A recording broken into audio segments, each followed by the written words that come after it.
Welcome to the Pro-Black Perspective, where black problems are addressed with black solutions. Your host tonight is the author of the Pro-Black Compendium and Zuberi and the Maroons of Ma'at, the Pan-African Nationalist, Oni. Oni, what are we discussing tonight? Peace, family. You're tuning in to the Pro-Black Perspective on KWAZ Radio. Be sure to check out the other programs on KWAZ Radio. And if you don't know what those are, this is D Webb with the Harsh Reality Podcast, asking you to tune in where we tackle the news of the day that affects our community, only on KWAZ Radio. Greetings, everyone. This is Koku from the Bitter Medicine Podcast, inviting you to tune in to the Bitter Medicine Podcast on KWAZ Radio. Greetings, fam. Tune in to the Learning Curve with Radio. all right, fam. So today we're going to do the Chancellor Williams interview on ancient Africa. This is actually a video you can watch online. There are two such, there's quite a few, maybe like 3 or 4 interviews of Chancellor Williams online. One of them is like 2 hours, another one's like 30 minutes, another one's 30 minutes. This is one of those 30-minute interviews, right? I kind of cut up some of it though. So I intend to leave the video either in the description, in the comments, or in the chat to the right. So make sure you're checking out the chat when you're watching this video. But until then, I do want to get into this. So this is going to be one of 2 interviews of Chancellor Williams in the Book of Power. And this one's the interview on ancient Africa. The other one is on what went wrong. And that's pretty important. But unfortunately, this is probably my last week doing this series. Okay. So this is the series called, Reading the Book of Power. So I'm just going to end on episode 30. And then we're going to try to do some different content in the weeks that follow, right?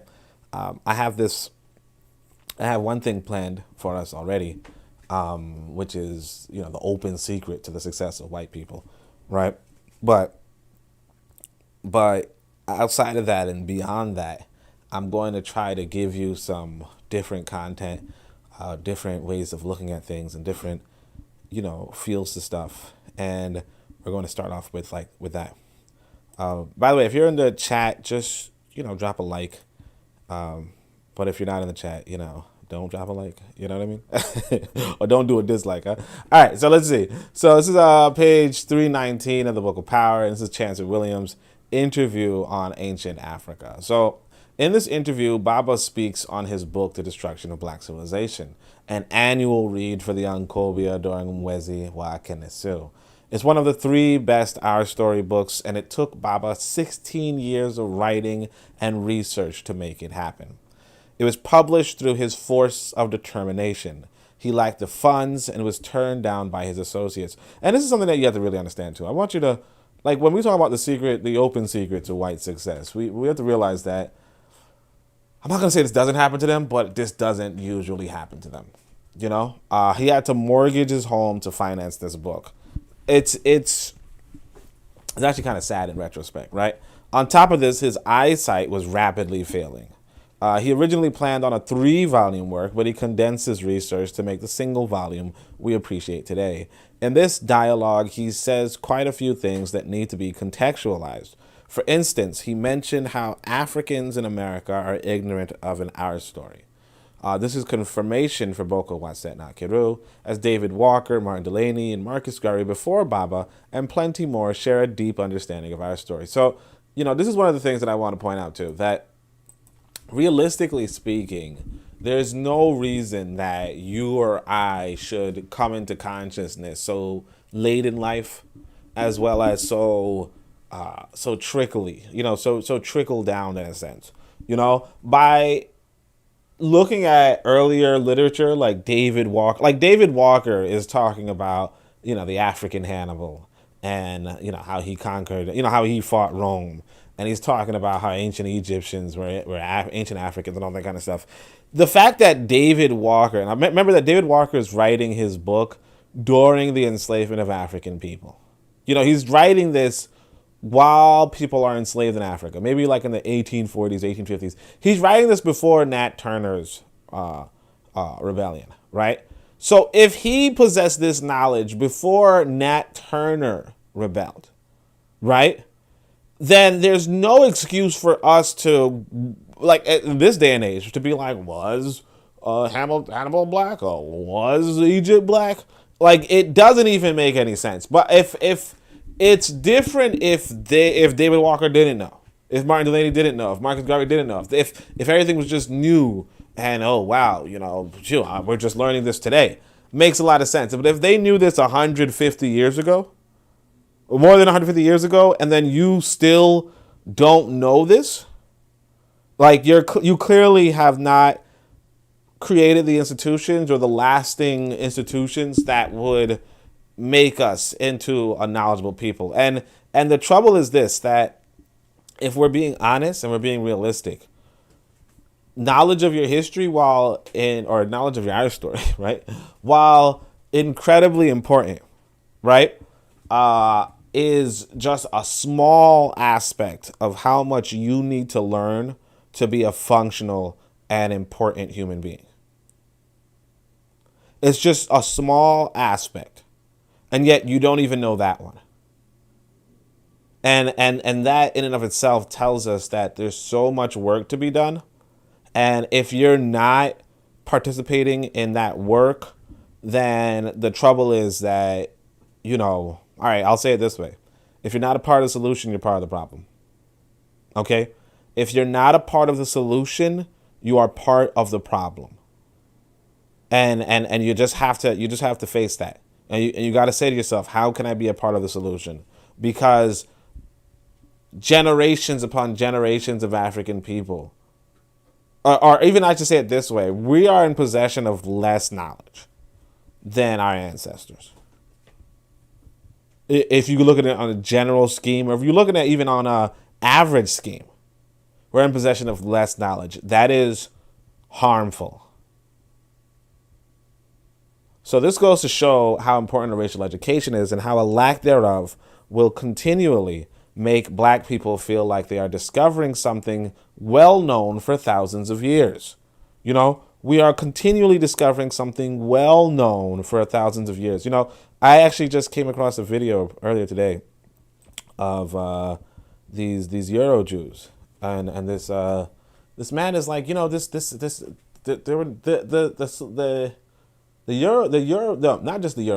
Jews were never enslaved in Egypt, and there was no Exodus, and there's no evidence to show that there are any that there was any slavery of these Jews, let alone that there was a mass migration that took them 40 years. There's just no evidence. And this white boy made this video, and he's going through like ancient Egypt has, I think it was like 900, I want to say either 900 million or 900,000 articles of history, you know? Like, they're documenting everything. Not just that, at the time of this so-called Exodus, Israel, the land of Canaan, like up to Canaan, Egypt colonized up to Canaan, okay? So that's to say that you couldn't have left Egypt by going into Israel, because Egypt had conquered all the way up to Turkey, but all the land of Canaan, right? So you couldn't have even done that. On top of that, the one of the pharaohs of Egypt, when he traveled to Israel, it took him 9 days, right? Not 40 years. It took him 9 days to get there.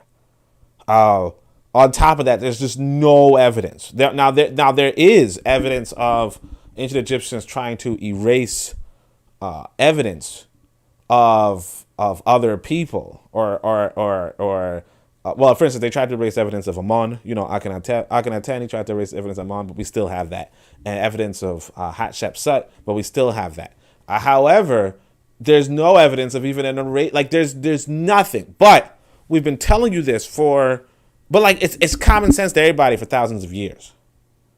Okay, it's common sense to everybody for thousands of years, and yet you're discovering it like it's new. Oh my gosh, did you know this Bible isn't real? Like, it's ridiculous at this point. So Learning Curve tells us we in here, you know. Bookman says good morning, and Bitter Medicine says peace, fam. So thanks everybody for coming through and supporting. But yeah, that's you know, we're in a predicament where we are on repeat, and we're on repeat of silly things, you know, of things that should not be, like, it should just be brushed aside.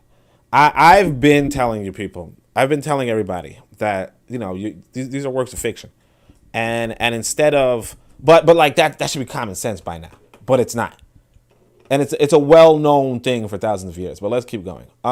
Baba, for instance, remarks that these discoveries are recent revelations at the turn of the century. And that's what I'm saying right here. So I don't know if I recall reading this in this passage I recorded, but in this interview, I guess, right? He says the discoveries are recent revelations at the turn of the century. You know, and to say that there are new discoveries going on about Egypt at the turn of the centuries, and maybe that's possible, you know. But like I say, if this wasn't a top historian, the comment would be comical. The fact is, again, Marcus Garvey, Martin Delaney, David Walker all refer to an ancient black past, ancient black cultures, ancient black trade. Like when I read about you, Martin Delaney, earlier about black traders, he's gonna talk about that.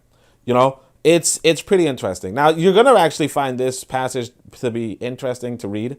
So we're gonna jump right into it, because it's talking about, you know, the possibility that in fact ancient Africa was one large empire, and you know, there's a lot of evidence to suggest that, and I'm gonna go into that. But we're going to keep going, though. Baba also discusses the possibility of Pan-Africanism, namely that laws be local but universal, okay? So to say, no single state, but a single ethical value system, and how this was already manifested in Africa. Now, there are two ways to look at this, okay? So the idea here is that Africa did not have a mega state. That Africa wasn't one country, but various countries, right? Or various empires, various kingdoms, so on and so forth. And that's true. But what Chancellor Williams does, if you've read Destruction of Black Civilization, is he talks about what the constitution of African people was throughout Africa, right? And so the idea is that wherever you went in Africa, we tended to do the same social organization. Now, again, it depends on how you look at this. You know, if you look at Africa as the result of those agriculturalist migrations out of Western Africa throughout Africa, some people call it the Bantu migration, some people don't. But if you look at it like that and you say, hey, there was a proto-Bantu culture, right? Or there was a culture in West Africa that developed iron smelting, iron working, and agriculture, and they spread out throughout Africa, and that's probably why you would see the similarity. That makes a lot of sense.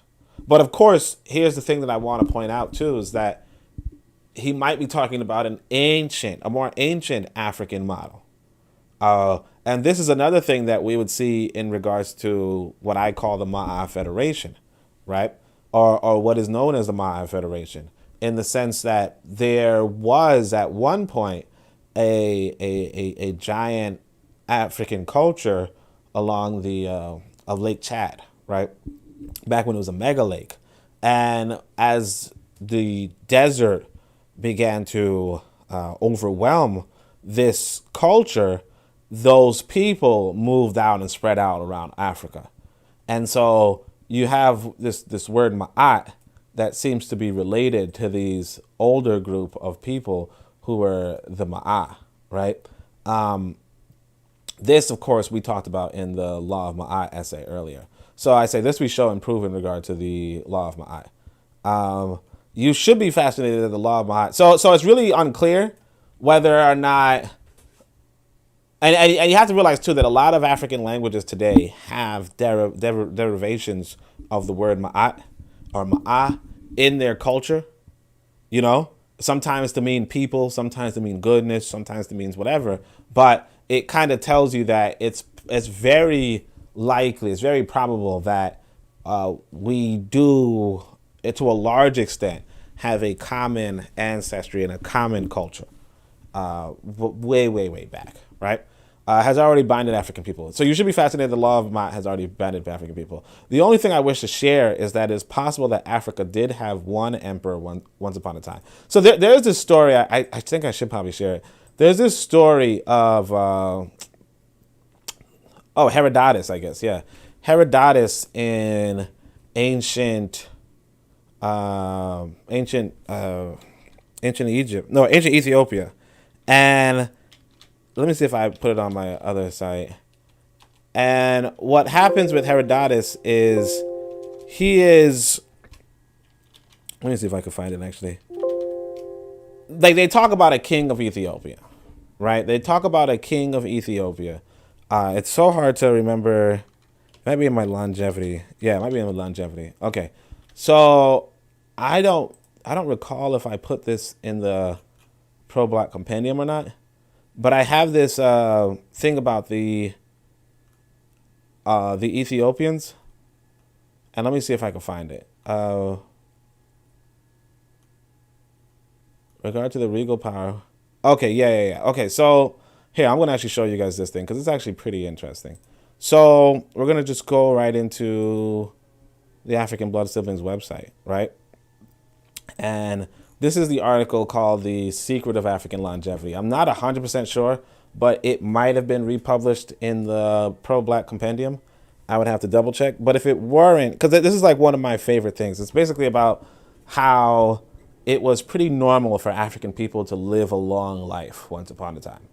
You know, even Wazungu today thinks a long life is 80, but there's this example of this black man in Brazil today who lives like 125 or something like that, or 111 or whatever. But in ancient Africa, they would talk about regularly living to 120 years old, right? And here was the interesting part, though. You know, this person is talking about the Ethiopians, and he talks about how they choose their kings. So this is Herodotus. If you guys are familiar with Herodotus, he is in the History of Herodotus, Volume 1. He records the following insight on like a scene where the spies of Cambyses, the king of Persia, went to Ethiopia. He tried to interact with the king of Ethiopia, and he was exposed and sent back home. Like, get out of here! You're lucky we don't. You're lucky we don't. Want your land, right? But here's what Herodotus says about us, and I'll just start off at the beginning.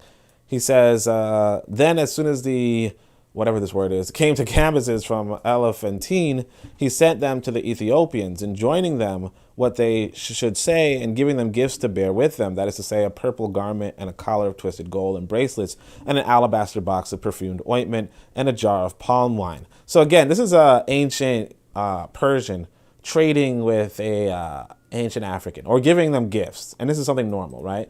Now, these Ethiopians to whom Cambyses was sending are said to be the tallest and most beautiful of all men, right? So, of course, these are a bunch of black men. And once upon a time, that's the reputation of black people, were that they're the tallest and most beautiful, right?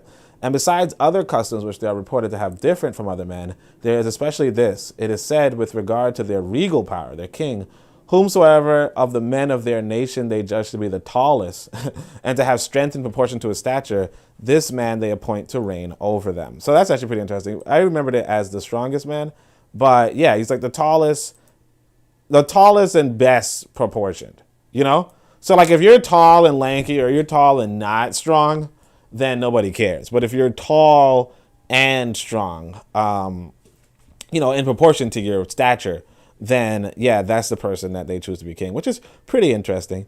Obviously, that's not something that we would do today, or a lot of people don't really see that as something to do today. But again, I just want to say, long live the Ethiopians. There's just to give you, so right here, he says, I'll just give you guys this because this is really the interesting part, where he says, in answer to this, Ethiopian said that he did not wonder. So they ask him how long the Persians usually live, right? And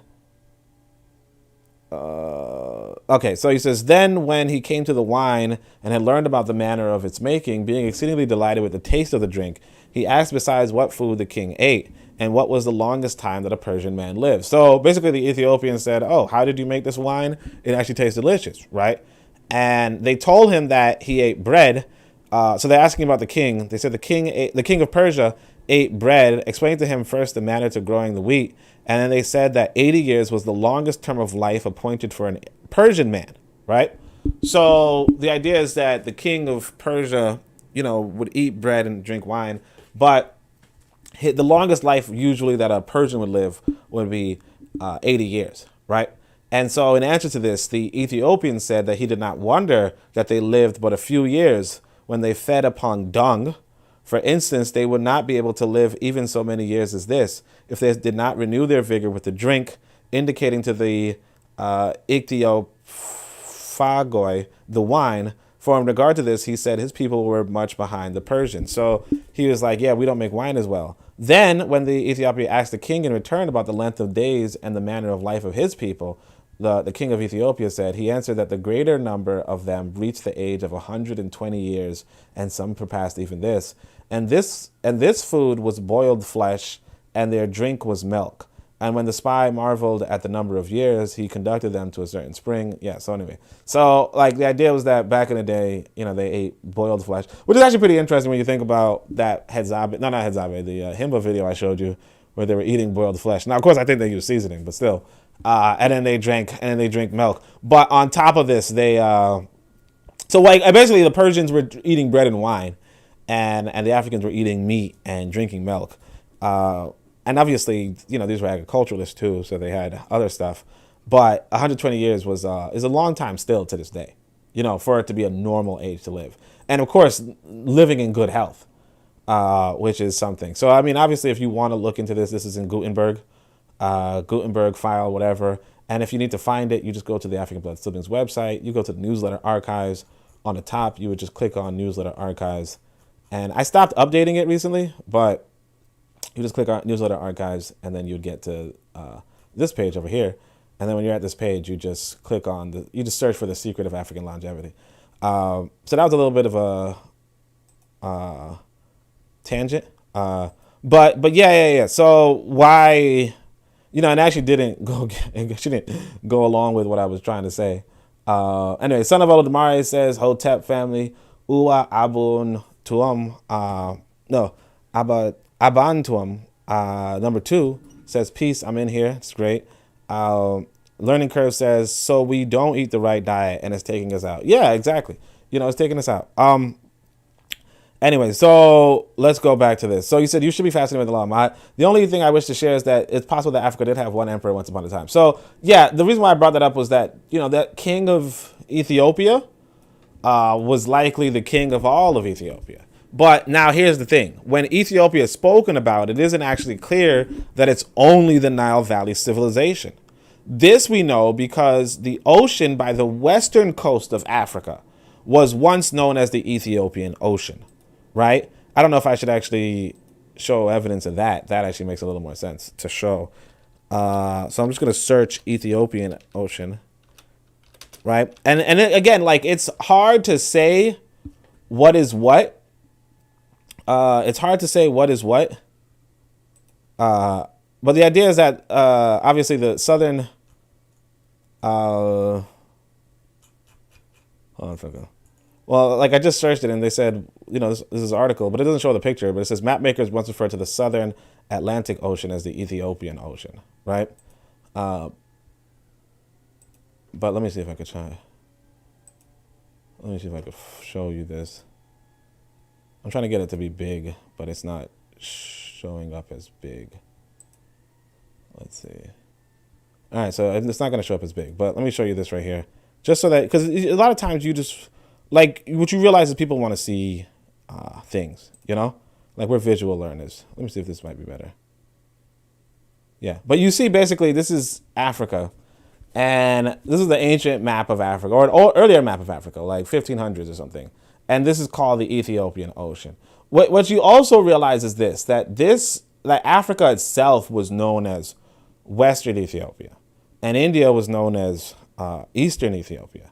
So it's really a puzzle as to what is meant by, for instance, the king of Ethiopia and how vast Ethiopia was, right? So again, Africa was once known as the Ethiopian Ocean. So that's to tell you that all the way to the west was considered Ethiopia, right? And this person just met the king of Ethiopia, which suggests that although Ethiopia is in East Africa, the Ethiopian Empire once stretched all the way west and all the way south. But I'm going to tell you this, you should research, right? Notwithstanding, one emperor with local kings is a formidable idea. So again, that's another thing to remember, that there's this idea of emperors and kings, basically presidents and governors. That, like America is this vast stretch of land of one president, but several governors over the different states. And this might be, this might in and of itself be a good idea. And of course, I say that's like the Ma'a Federation in Zubiri and the Moons of Ma'a. So we have, have a piece of fiction that has that. But again, ideas are nothing without actors. And that's really the most important thing, that you can have a good idea, but if you don't have any actors, it doesn't matter. So get to work and you will have your unity. On the point of democracy not being Greek, so he does mention that democracy is not Greek. I'm going to just say give the Greeks the democracy, okay? When we discuss democracy, we discuss Eurocracy, the rule of Eurasians, and we just have to own that. We had kingship, let's keep it that way. Yes, it was a kingship that was sanctioned by the masses, but democracy as we know it, with its elections and so on, are the brainchild of a Eurasian fool named Solon. Okay? Now, if you don't know who Solon is, that's the very same Solon to whom ancient Africans said, Solon, Solon, you Greeks are perennial infants. Not a single Greek is an elder. Okay? I actually have that also on the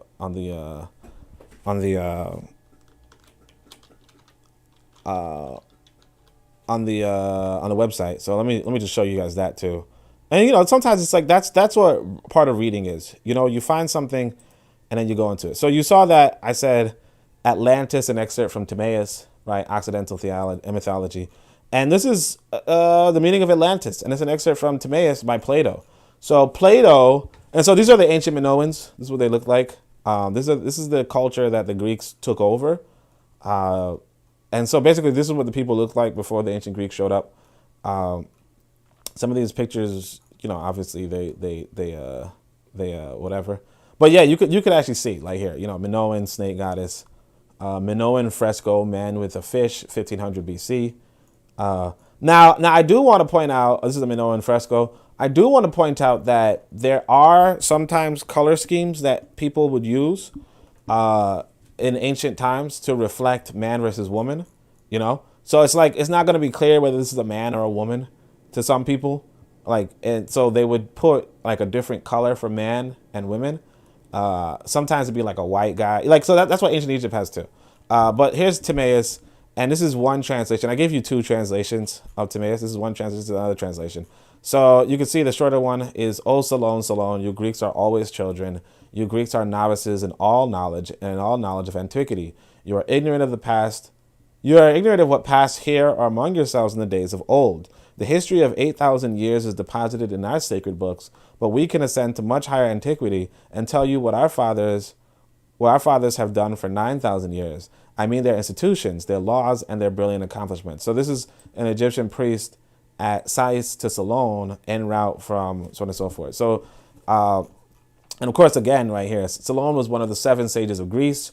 As wise as he was, he is here told he's a fool by the Egyptians. Nevertheless, and of course, me complaining once upon a time. Brooklyn Museum has his name posted in the front. They don't have our names, though. We were Solon's teachers, right? So, of course, I'm, your typical angry black person at this point in time. If you look at the timestamp at the beginning, it's 2012, Right here, see, April 13, 2012. So it was a long time ago. I've since not been so angry. This is a longer description of that same passage, But let's see. He's talking about the Egyptian Delta, blah, blah, blah. And he says, O Solon, Solon, you Hellenes are ever young, and there is no old man who is a Hellene. What do you mean, he asked. In mine, replied the priest. I mean to say that you are children. There is no opinion of tradition or knowledge among you which is white with age. And I will tell you why. Like the rest of mankind, you have suffered from convulsions of nature, which are chiefly brought about by the two great agencies of fire and water. The former is symbolized in the Hellenic tale of a young Phaeton who drove his father's horse the wrong way, and having burnt up the earth, was himself burned up by a thunderbolt. For there occurs a long interval at derangement of the heavenly bodies, and that the earth is destroyed by fire, right? Now, again, you might even say this is global warming, right? It's like, oh, maybe global warming is really regular, right? Because sometimes people, that's what sometimes what white scientists are saying. And not to say that, not to exonerate them, but sometimes they're like, like, yes, we are accelerating climate change, but climate change might just be a periodical and regular thing on the planet, right? But of course, they're making it far worse. So don't like whatever. He says, at such times and when blah, blah, blah. He says, now is a savior from fire, and as there is little rain in Egypt, we are not harmed by water. So he's basically pointing out how in Egypt, they wouldn't have been affected by the fire or the water. When a deluge comes, the inhabitants are swept by the sea, the river, the memorials which you own, and our nations have once had the famous actions of mankind perish in the waters at certain periods, and the rude survivors in the mountains begin again, knowing nothing of the world before the flood. But in Egypt, the tradition of our own and our land are by us registered forever in our temples. The genealogies which you have recited to us of your own analysis alone are mere children's stories. Look at that. Oh my gosh. Oh, my ancestor. My ancestor. So I be all right, so that's what I say. Look, sometimes I be saying, and that's me sounding exciting, right? But anyway, sometimes I say, oh yeah, the myths are children's stories, and people be like, no, don't say that children's stories, that's rude or whatever, and that's not accurate, or it's not children's stories, it's not blah blah blah. And I'm just like, yes, they are children's stories. And then here you have an ancient Egyptian. This is written by Plato, by the way. So Plato is writing this, and he's like, this priest, we all heard it. Like we were all standing there when they were talking to our great scholar, Solon, right? We were all standing there, and he told us that we were just reciting children's stories. And it says right here, like it says, for in the first place, you remember one deluge only, and there was many of them, and you know nothing of that fairest and noblest race of which you are a seed or remnant. So you have this ancient Egyptian who's saying, look, you only remember one flood. And look, I want you to understand this. We were just talking about the Bible earlier or whatever. The Bible is the record of one flood. The Noah story is about the last flood. Okay? That's what it's about. It's a children's story about the last flood. And this ancient Egyptian is saying, hey, look, we have records of many floods, and you only know about one. And on top of this, he's even saying, you guys are descended. You don't even know anything about the black people who came before you. The memory of them was lost because there was no written voice among you. It's like you guys didn't write anything, so you don't know. For in the times before the great flood, Athens was the greatest and best. And so, of course, you got to recognize there's going to be some embellishment, because it's still a Greek person who's talking. Or maybe even because it's the Egyptian. Or maybe it's not even embellishment as much as, maybe it's not even just the white person saying it, but it might be the black person's like, hey, you don't even know about Athens. So it's like Athens was the greatest and best of the cities and did the noblest deeds and had the best constitution under the face of heaven, right? So Solon marveled and desired to be informed of the particulars. You are welcome to hear them, said the priest, but for your own sake and for that of the city, above all, for the sake of the goddess, who is the common foundress of both of our cities, right? So he's like, so again, you go back to who these people were, and these are the Minoans. But of course, y'all didn't come. I mean, this is about ancient Africa, but y'all didn't come to hear me, rant about this. You wanted to hear about Chancellor Williams. So let me cut it out for a minute. But like he says, 9,000 years have elapsed since she founded yours, and 8,000 since she founded ours. So again, as our now record. So this is one of the things that you're going to also see that, like I said, when it comes to ancient records, everybody has to take it with a grain of salt, right? Because here you have him saying, the ancient Egyptian is saying, oh, Athens was formed before Egypt, right? But you don't know, you don't know to what part things are lost in translation. You don't know to what part an ancient Egyptian is just gassing up, ancient Greek. And you don't know what part and ancient Greek is just gassing up ancient Greece. You know? But if you look at the historical record, you know that Cush colonizes Egypt and Egypt colonizes Minoa. So you know that from the ancient record. So sometimes you do have to take historical literature with a grain of salt, right? But, you know, kind of also see what's going on. Many laws existed among the counterparts of yours and were in the olden times. I'll describe them to you on your leisure, the sake of rhetoric. In the first place, we are caste priests among the ancient Athenians, and another artisans, also castes of shepherds, hunters, and husbandmen, and lastly of warriors. So this is the division of society and all that kind of stuff. It's pretty interesting. Oh, he says something about Asiatics. First taught you, and then the Asiatics. Oh, he says, Egypt was separated from the rest and carried shields and spears, a custom which the goddess first taught you. And then the Asiatics, and we among Asiatics first received from her. Yeah, so it's a little bit convoluted at this point. Because again, you don't even know what's going on. But to a large part, you didn't talk about Atlantis being like an ancient city that was set off to the sea and all that kind of stuff. I think that's enough of that. But the point is that you could read it, you could try to make sense of it, but overall, you know, I would take it with a grain of salt, because again, you have to remember that there's going to be a bias by whomever is speaking, and it's going to be a bias. It's going to be like the game of telephone. Okay. It's going to be like the game of telephone. What is the game of telephone? Like, if you guys remember, so back in elementary school, I remember there was this game that we used to play where, you know, to demonstrate a point about, I think maybe to demonstrate a point about the weakness of world history, the teacher, white person, right, would have us sit in a circle, and then one kid, then whisper something to one kid, right? And then the kid would whisper to another kid, whisper to another kid, whisper to another kid, whisper to another kid. And then finally, the last kid would say something that's totally different from what the teacher said. And it was just a good laugh for everybody. Now, why this happens, I don't know. Because, you know, when you're doing this telephone game, you kind of feel like, let me change the message. That'd be pretty funny, you know? But that's just a normal thing, you know? I'm not even 100% sure that Plato was there with Solon, okay? So it could be that, you know, like Solon comes back like, yo, these guys, you know, there was an ancient culture here and all that kind of stuff, so on and so forth. And then over time, it's like, this was the greatest culture. It was the first culture. We taught all the things. Because the thing you have to realize is that one of the things that white people have done, because they didn't have written history, is they just borrowed from the written history of Africans and tried to place themselves in there and give themselves an importance while they did it. You know? So it's like with this Moses story where there's no Exodus, there's no evidence of this Moses character, nothing, right? But there's this, you know, there's a story about there is something there about monotheism, you know, Akhenaten and so on and so forth. So you form a story around that and say, oh yeah, we're those people, you know? It's not that you had any written history to show that you were those people. It's as much that it's really just that you have to, if somebody says, it's like this. If I were tasked with, if I were tasked with telling a story, okay, just like what I just said just now, when I said elementary school, we're all going around in circles. Like, I could have added the detail. Like, if somebody asked me, hey, what did the teacher say?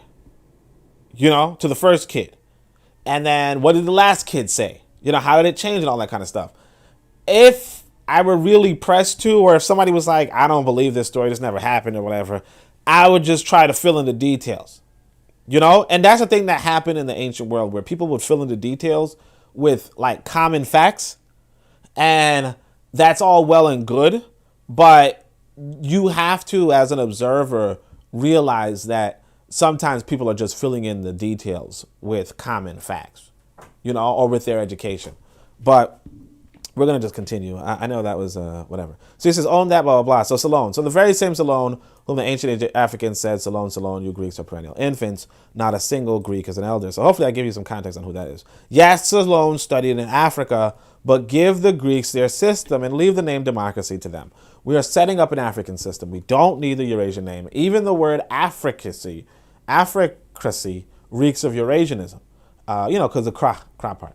Kiankobia is a chance to explore new worlds. Baba at some point says that an inferiority complex is drilled into Africans. Again, Boko Waset Nakiru. Their school is not going to drill in positivity for African people. I can't even stress this enough. And that's what I like about this book. Like I said, you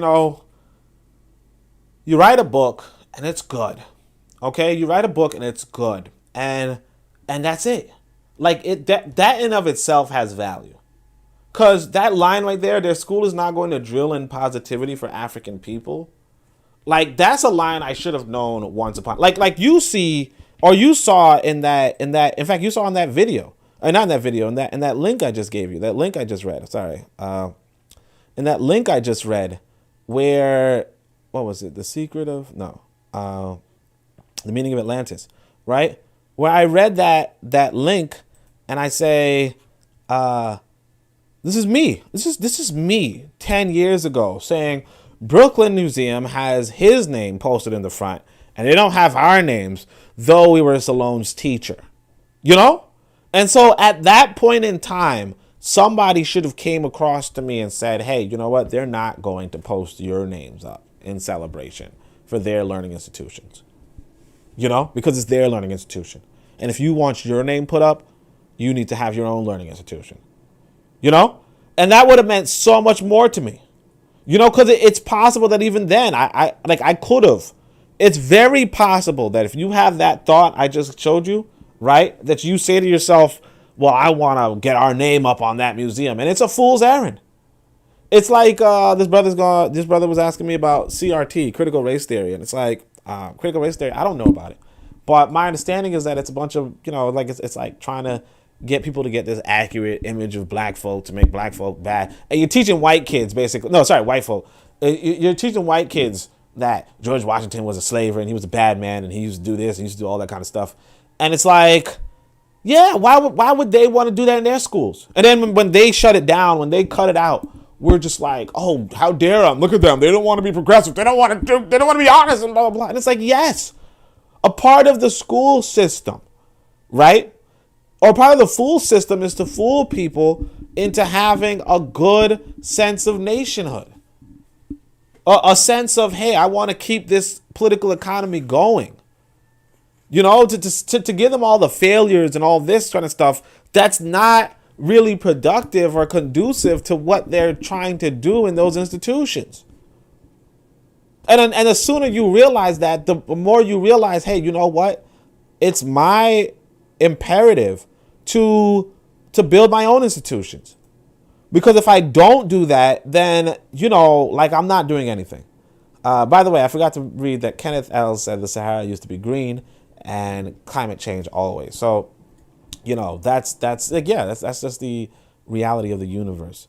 But all right. So, so like I said, like part of my inspiration for writing this book is that younger version of me has something to read, because we are reproduced even if we're not reproducing.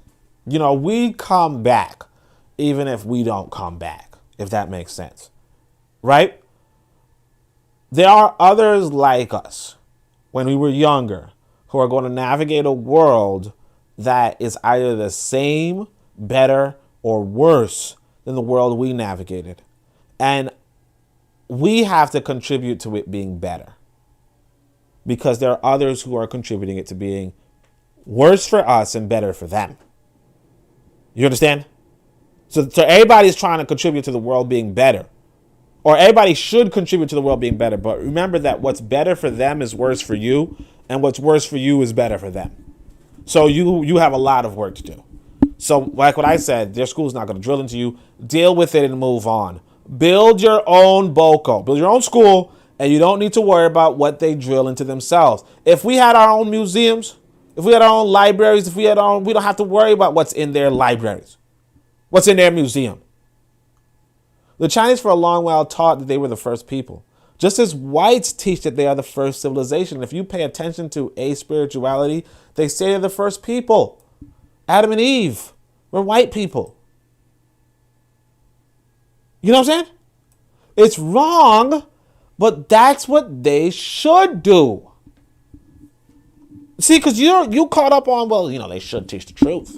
They should teach the truth. Why should, if they are enslaving or colonizing or demeaning or degrading another people, or basically this, I remember one time somebody was telling me that he had a private conversation with one of these Euro Jews. And the Euro Jew was like, yeah, we know and he says that the Euro Jew was like, yeah, we know Africans are the original Jews and the original ancestors and all that, but, it would be a shame to admit that, Like imagine Megan Thee Stallion and them be like, it'd be a shame for them to be like, here is our ancestor. Here's our ancestral image. Or here is our founder. Right? It just don't make any sense. Now, I don't know if this conversation really happened. It might have. And it don't mean anything if it did. The point is that if you're a people on the top, you should make it seem like you are your own ancestor. You understand? You shouldn't make it seem like the people below you are your ancestors. Because that's just confusing. Why is the parent on the bottom? It don't make no kind of sense. So they just say, yeah, no, we the original people. Oh, yeah, we invented this. We created this. So why would it be you? If you go back in history, oh, yeah, look at this Greek face. Look at this Roman face. Not look at this Egyptian face. Same with the Chinese. It's like, hey, look, we're the first people on the planet. Nope, there's nobody before us. Why? You mean those people? You think those people are where we come from? It's like when people hear about evolution and they're like, we didn't come from no monkeys. There's a reason why they say that. It's not because there's anything wrong with monkeys per se. It's just, you feel like you're better. And if you really came from a monkey, right, then you would give it much more respect. You understand? Like you wouldn't destroy its habitat. You say, hey, these are the good guys. You see? It's wrong, but that's what they should do. Your problem is not what they teach themselves. Your problem is that they teach you. Teach yourselves. And pay attention to Bob's description of lodges. That's Boko Waset, not Kiru. The lodge as a place for specialized learning for African elites is the system advocated for in this book. So you're reading a book that's talking about what Africans have done to be successful, and everybody knows it. Chancellor Williams is going to tell us about it. The fact that this is what our ancestors practiced should not surprise you. The lodge is like Waset, only more specialized, largely because it'd be smaller and more local. Still, it's no coincidence that ancient Waset is also known as the Grand Lodge. And actually, I think I might have to give you guys that evidence too. So Achieve Mindset says hello. Peace, Achieve Mindset. Learning Curve says facts, everyone educate in their own best interest. Yeah. So again, like I said, like this website of mine goes back years. All right. So we're here. I think it was Dr. Ben, right? So you're just going to see Dr. Ben. Let's see if I can find it. So I'll just search Ben.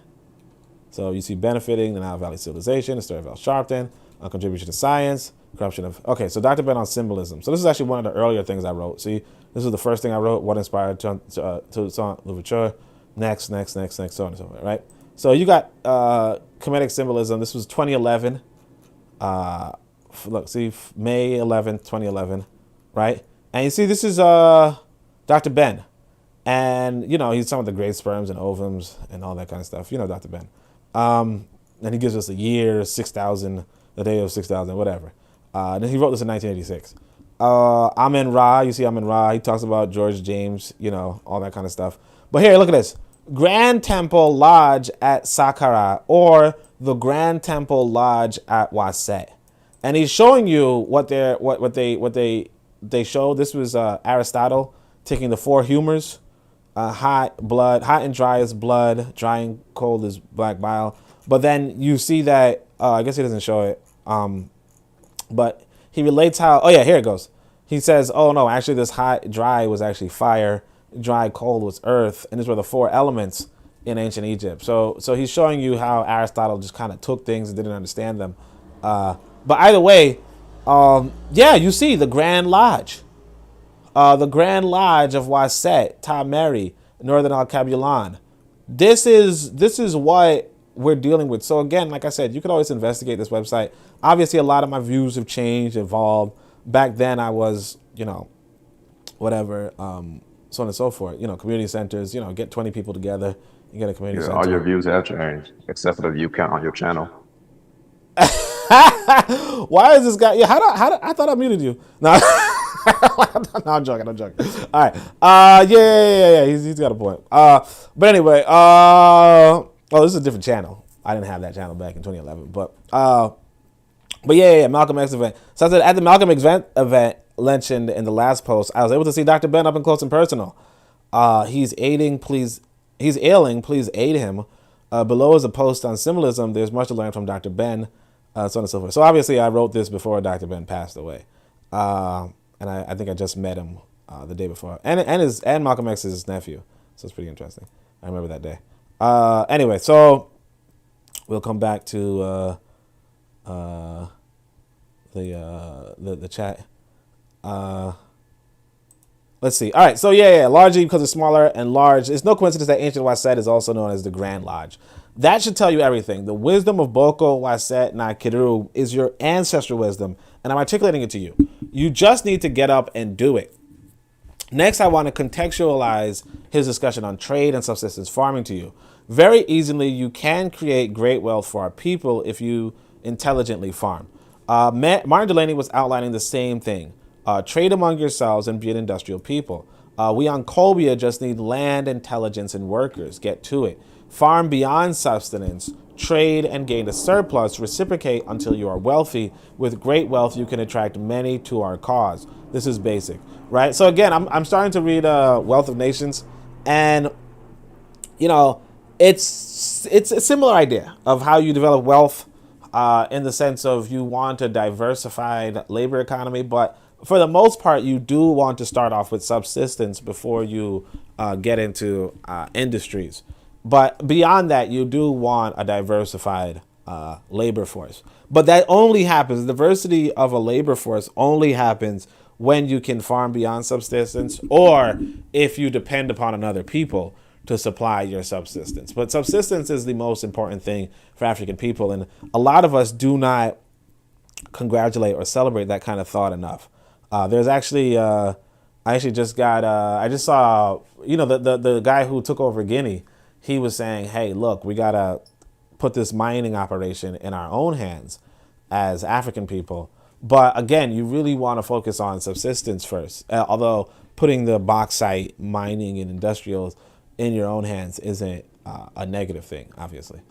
This is basically the main lesson, of course, is to know the Eurasian this time around. So he says, great wealth, many of your cause. This is basic. The main lesson, of course, is to know the Eurasian this time around. This is something that we kind of forgot. So don't have him at the border or at all. So yeah, Chancellor Williams is going to talk about Eurasians at the border. The Eurasian is your enemy. If your ancestors didn't know, you know, so act with knowledge. And here's the thing you want to realize too, that the Eurasian is your enemy is something that you're not really come to terms with yet. But the fact that that the Eurasian sees you as the enemy is something that you should come to terms with quickly. There is this video on Twitter, this little Chinese girl, Wodemaye puts it up, right? And it's a little Chinese girl where she is being told by her mother to basically look down on black people, right? And people in the comments, so I'm just like, yeah, that's good. That's a good thing to do, right? And people in the comments are like, nah, I don't see that as beautiful. I don't see that as good, or what have you. And actually, no, let me show it to you guys. As they shouldn't. As they should what? They shouldn't view it as good. How dare you? We're human beings. This guy's always trolling, man. But yeah, but the thing is this, that you have to realize, right? All right, just not gonna announce what I said. Go ahead, bro. No, I was gonna go into what you were saying. So, although why you always sarcastic? I don't get it, man. You gotta represent your view. But yeah. But I want to say this though, that I'm just trying to pull up the video. Let me see if I can pull up the video. So we're on my Twitter. Let me show the fam my Twitter. Oh wait, hold on a second before I show that. All right. Let me see something. So let me see if I can just find the page. Be careful now before you start some site you on. Anyway, so right while I'm talking, I'm on some other site. All right. Let's see. So yeah. So of course, I'm doing with a little bit of hyperbole, a little bit of a grain of salt, but if you're a nationalist, you got to realize that nationalism in itself has its appeal, whether it's from blacks or Chinese Where do you get people. unity? So this is because homie can't see it. I'm going to thing. So what am I talking about? How these Chinese people basically degrade us all the time, and they had this video. There was this video that was kind of disagreeable where they were teaching these kids Chinese, and the kids were like, "Hey, I'm a stupid N-word, haha," And the Chinese man's recording. I'm like, "Damn, these kids is dumb." But that's not the best thing to do. But here's what this Chinese girl did. And I'm just gonna read it because you guys can't. Like, a lot of you don't understand Chinese. Hates black people. Why are you trying to say we don't understand Chinese? Ni hao. Ni hao. All right, yeah. Says, baby, who was the person talking to you in the restaurant yesterday? A black person. Uncle or auntie, right? And she says, auntie. Have you seen her before? I've seen her several times in the restaurant. Several times? Here's the thing, princess. Just yesterday, I told you can say hello to her. You can talk to her. Actually, this is wrong. Why? Because all these blacks, they have very bad habits. They are very impolite. Sometimes, in China, they sometimes do a lot of things abroad to hurt Chinese people. Who are we? Chinese people. Mom, I can tell you, we are Chinese. To protect China. Cherish China. Got it? Got it. So, we can't talk to strangers. You can't eat strangers' foods. You can't chat with strangers. You can't go with strangers. We should guard against black people evermore. Okay? Good. We are Chinese. We are Chinese. We love. We love China. We love China. We love our 5-star flag. Love our 5-star flag. Okay. And then one of mine was like, oh my gosh, how could he? Right? How could she? But it's like, first off this, I want to explain to everybody this. Like, that's her kid.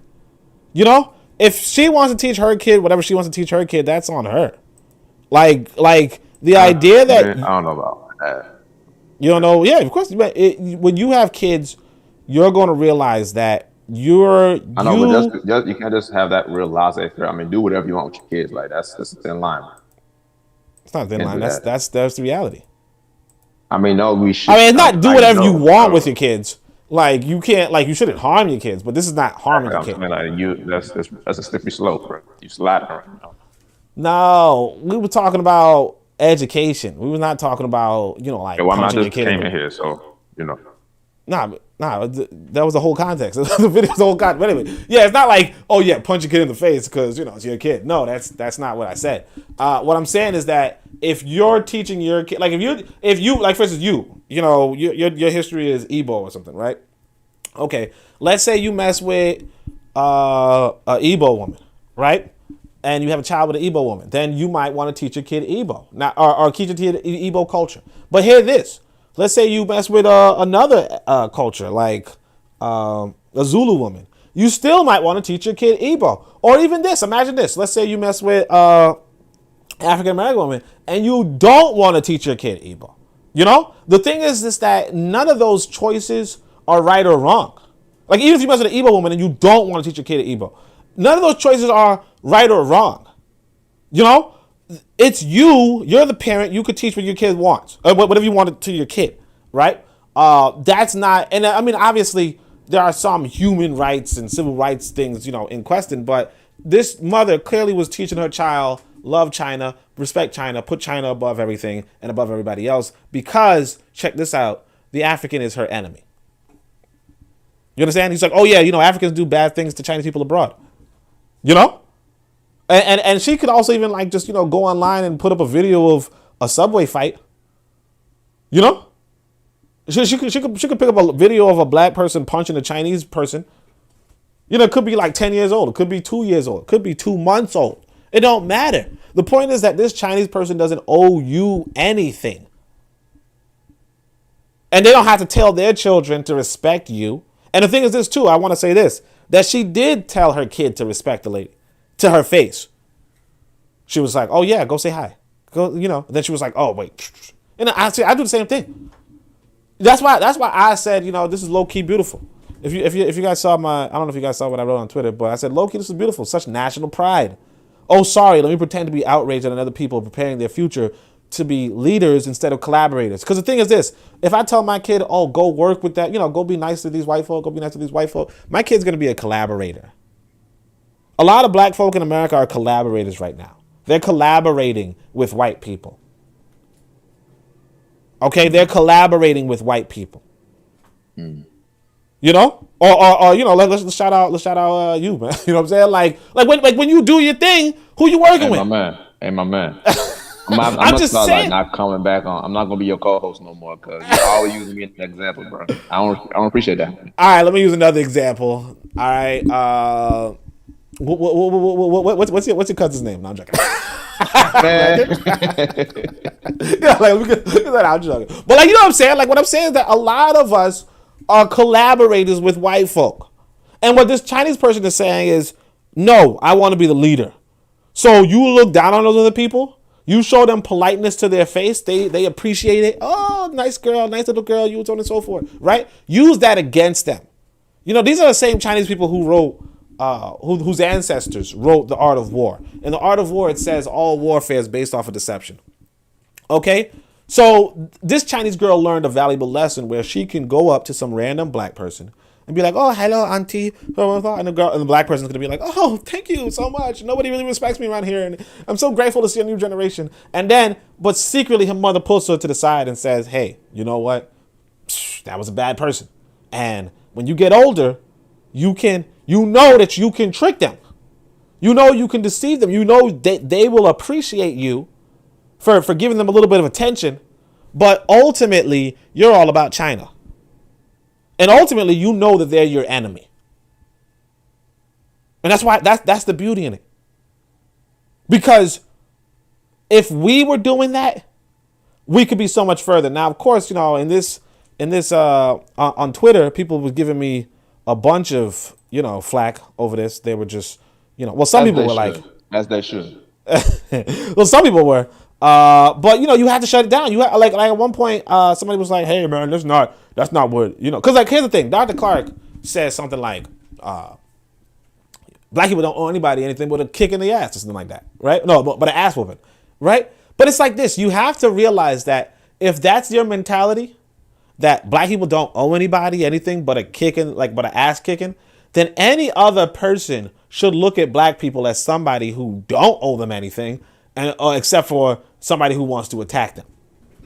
But what do we ever do to Chinese? Exactly.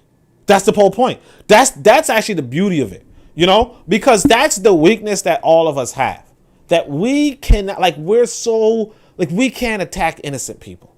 A lot of us, it's harder for us to attack innocent people, you know. Once you get over that barrier, that's a cultural thing. No, but I'm not even saying. Look, I'm not even saying that. I guess you want to be like anthropological about it. But that's what I'm saying. It's not even unique to us. It is like you have to overcome your human empathy in order to like for instance, if you're trying to go to war with somebody, like remember when before they went to, or you probably remember, but before they went to Iraq, right? You had to be like, hey, these people, like, we were minding our business, and then wasn't it Desert Storm in the 90s? You said what? No, what's the one that happened after? I'm talking about the one that happened. No, sorry, it might have been. Was it Afghanistan? I don't think it was Afghanistan. The Gulf War or something like that. No, the one with the Twin Towers. What was that? That's Afghanistan. I don't. Yeah, I think. I don't know. Oh, that was 20 years ago. The Twin Towers 20 years ago. Well, I mean, 9/11 when it happened when I was like, what, 4 or something like that. But yeah, 4. But like the point is that, like the point is that you had to. Before you went to war with them, you had to be convinced that they sent 4 airplanes For the enemy. hijacked a bunch of airplanes and so on and so forth, so that you could You justify. said you're supposed to believe. Are you trying to say it didn't happen? Well, apparently, mostly Saudi Arabia was responsible. Okay, yeah. So I know Saudi. I thought you meant like, it just didn't happen. I was about to say. No, I'm saying like you're supposed to believe that Afghanistan did it. You get what I'm saying? Yeah, no, I hear you. Yeah. But really, old dude was chilling in the UAB. Yeah, exactly. You know what I'm saying? So it's like, but like that's the whole thing. It's like you had to convince because most people didn't even know what this place was. But it's like you had to convince people to go and sign up for war. And I'm telling you, I had let me like I said about black folk being collaborators. I had an uncle who was a part of like one of those war efforts. Why do you always do things in past tense like they're not your uncle no more? Oh yeah, he's alive. Yeah, I was gonna say, well, he's. I had one. Like, what do you mean you had one? Well, you know me, man. I ain't trying to put no family. I'm trying to, be a co-collaborator or whatever. But anyway, my point is this though: when he was talking about Muslims, he was very, very hateful toward them. Like being inside the military, whatever military outfit he was in, they were taught to hate these people. And if you actually look at how these Marines and how these people operate. Like there was this one video that surfaced. Was he a Marine? You said? Yeah, I think so. Maybe a Marine. Yeah, maybe possible. He eats crayons. You said what? He eats crayons. I don't know if he does, but I don't know is that a code for something? But like, here's the thing that you realize that when like not just him, but I saw a video of like the other Marines and. There was this innocent little boy, a farmer, right? Whatever, just in a field. And as soon as they touched down, like a dog chased him, and then they found him, and they just shot him in the head. Was he doing anything? No. But you have to be conditioned to be like, and I'm not saying that all white people are like that. No. But you do want to condition people to say, you know what? Innocent or not, that's my enemy. And that's something that we don't necessarily do. We still fall for white girl tears. We still. Who is we? Speak for yourself. All right, a lot of people still fall for white girl tears, right? A lot of people still fall for white children and so on and so forth. And what this Chinese mother was doing was she was showing you the insides of what nation building looks like in the home, right? Nation building in the home looks like. Hey, I'm going to teach you national pride. And on top of that, you're not going to be a collaborator of any of these other people. You're going to be an independent. You're going to be independent. And you're not going to look up to any other people. You're not going to look to work with any other people. You're going to be a Chinese nationalist. A Chinese nationalist. You understand it? Like I'm not a Chinese nationalist. He's like a contractor. All right. But yeah. So that was the video. Let me see what you guys can see. All right, bet. So yeah. So like that's the thing. But so somebody was like, hey, actually that's the thing. So one of the people was like, hey, I don't agree with anything you're saying, blah blah blah, because we're not the enemies of the Chinese. Exactly. What do we do to Chinese? Exactly. That's the whole point. That's the beauty of it, huh? That's the beauty of it. The beauty of it is that they didn't do anything. Do you want this or that? You just say yes. Yeah. No, that's the point. The point is that they didn't do anything.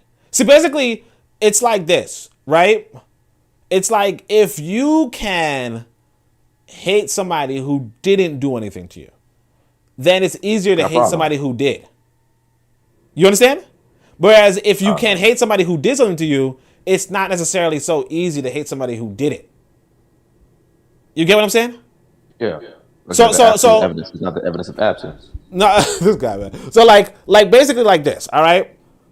Let's say if I say, hey, and let's say we together, right? Not like, like fighting, like war, like we're in a battlefield, right? Okay. We're in a battlefield, right? Pause, right? All right, we're in a battlefield, right?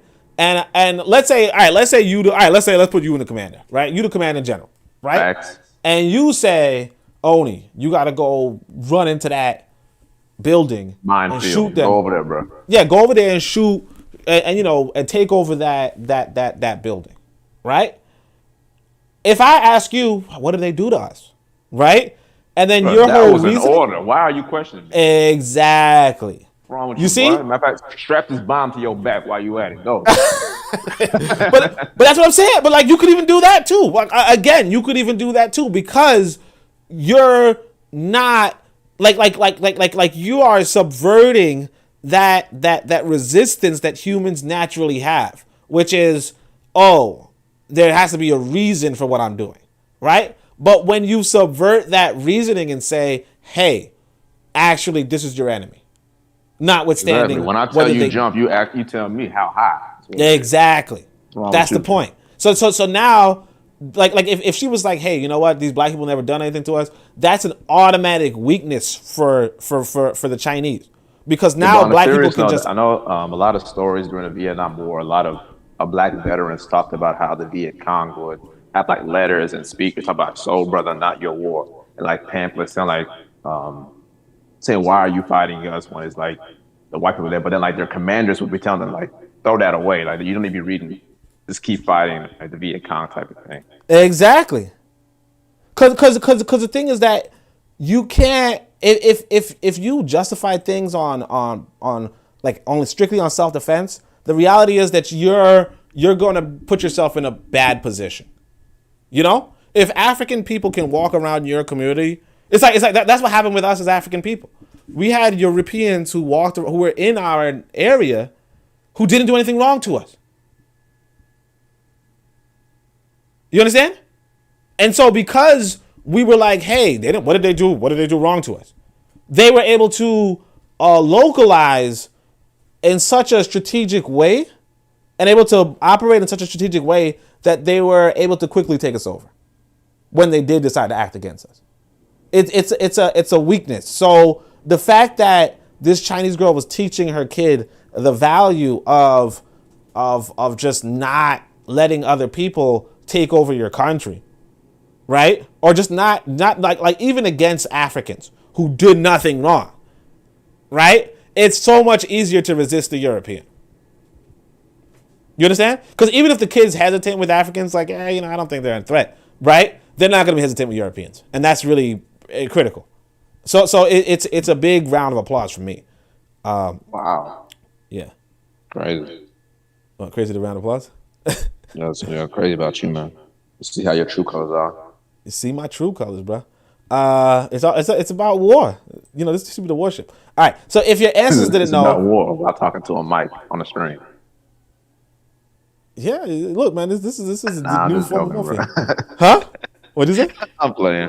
Hey, if your ancestors didn't know, you know, so act with knowledge. The next issue is on the bastard, right? Baba didn't give a great answer to how we were conquered. The bastard. Yeah, he's talking about the mulatto. The reality is that damn. This came out. He said it so calmly. And that is on the bastard. I'm just reading what is written, let me see if there's any comments. Dang, my comments all shifted to the top for some reason. Maybe there's no comments. All right. Dang, it's like no viewers. Comments. Yeah, like all viewers left too. I'm dying. They're like, oh, bastard. All right. But anyway, check this out. So, no, not all bastard. But right. So, so he's like, the reality is that the bastard educated by the Eurasian is the detriment. Okay, so that's it. So, next issue is on the bastard. Baba doesn't give a great answer to how we were conquered. The reality is that the bastard educated by the Eurasian is the detriment. Africans let the bastard get educated by his enemy, but accepted as a brother, right? The key to all problems is the problem of consciousness. Once the bastard infiltrates for the Eurasian, you lose. This is happening all over Africa as I write. Get rid of those bastards who are infiltrating. So here's the thing, that you have to realize that mulattoes or mixed people, I'm not going to say there's anything inherently wrong with them, but there's something wrong with a mixed person who's learned by Europeans. Realistically speaking, anybody who's learned by Europeans is going to be a problem, but a mixed person more so, because they're going to have mixed loyalties even more. Like African people are going to have mixed loyalties too. So it really comes back to, like I said, the key to all problems is the problem of consciousness. So he says, get rid of the bastards who are exclusively Eurasian educated. These are a must. You will be on the bottom if you cannot extinguish your threats. The Eurasian must also, under all circumstances, be done away with. And that's what I'm saying. Like, you see that? If this is good to hear from a black person, it's good to hear from a white person. you have to realize that this is what nations are about. Nations are about putting their national group in power and keeping their national group in power and maintaining that power for their national racial group. But that You doesn't understand? lead us to any type of world global unity. Yeah, because you're never going to have that. Why do you say that? Well, We're how getting would you? towards that now. I We're mean, working like, together to start an initiative for it's health and change. yeah, it's Yes, we very can. unlikely. It's very unlikely. But the way how the world economy is going right now, Yes, we African can. people are going to be on the bottom. You know? You say yes, we can. Yes, we can. Okay, well, easy. All right. So the last point is to note that the great kingdoms of Africa past had great educational systems. Does this remind you of anything or no? You can't expect to compete on any level without your own educational system. So what are you waiting for? Boko Wasetnak Kiru is the path, and you have no excuse. What are you gonna do? Exactly. What are you going to do? Speaking of What what are are you you gonna going to do? do? Let me, well, actually, hold on a second. I'm going to give the advertisement, but I'm going to give the commercials, but yeah, hold on a second.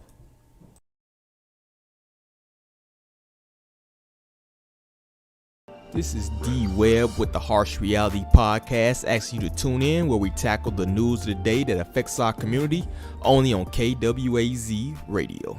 Greetings, everyone. This is Koku from the Bitter Medicine Podcast, inviting you to tune in to the Bitter Medicine Podcast on KWAZ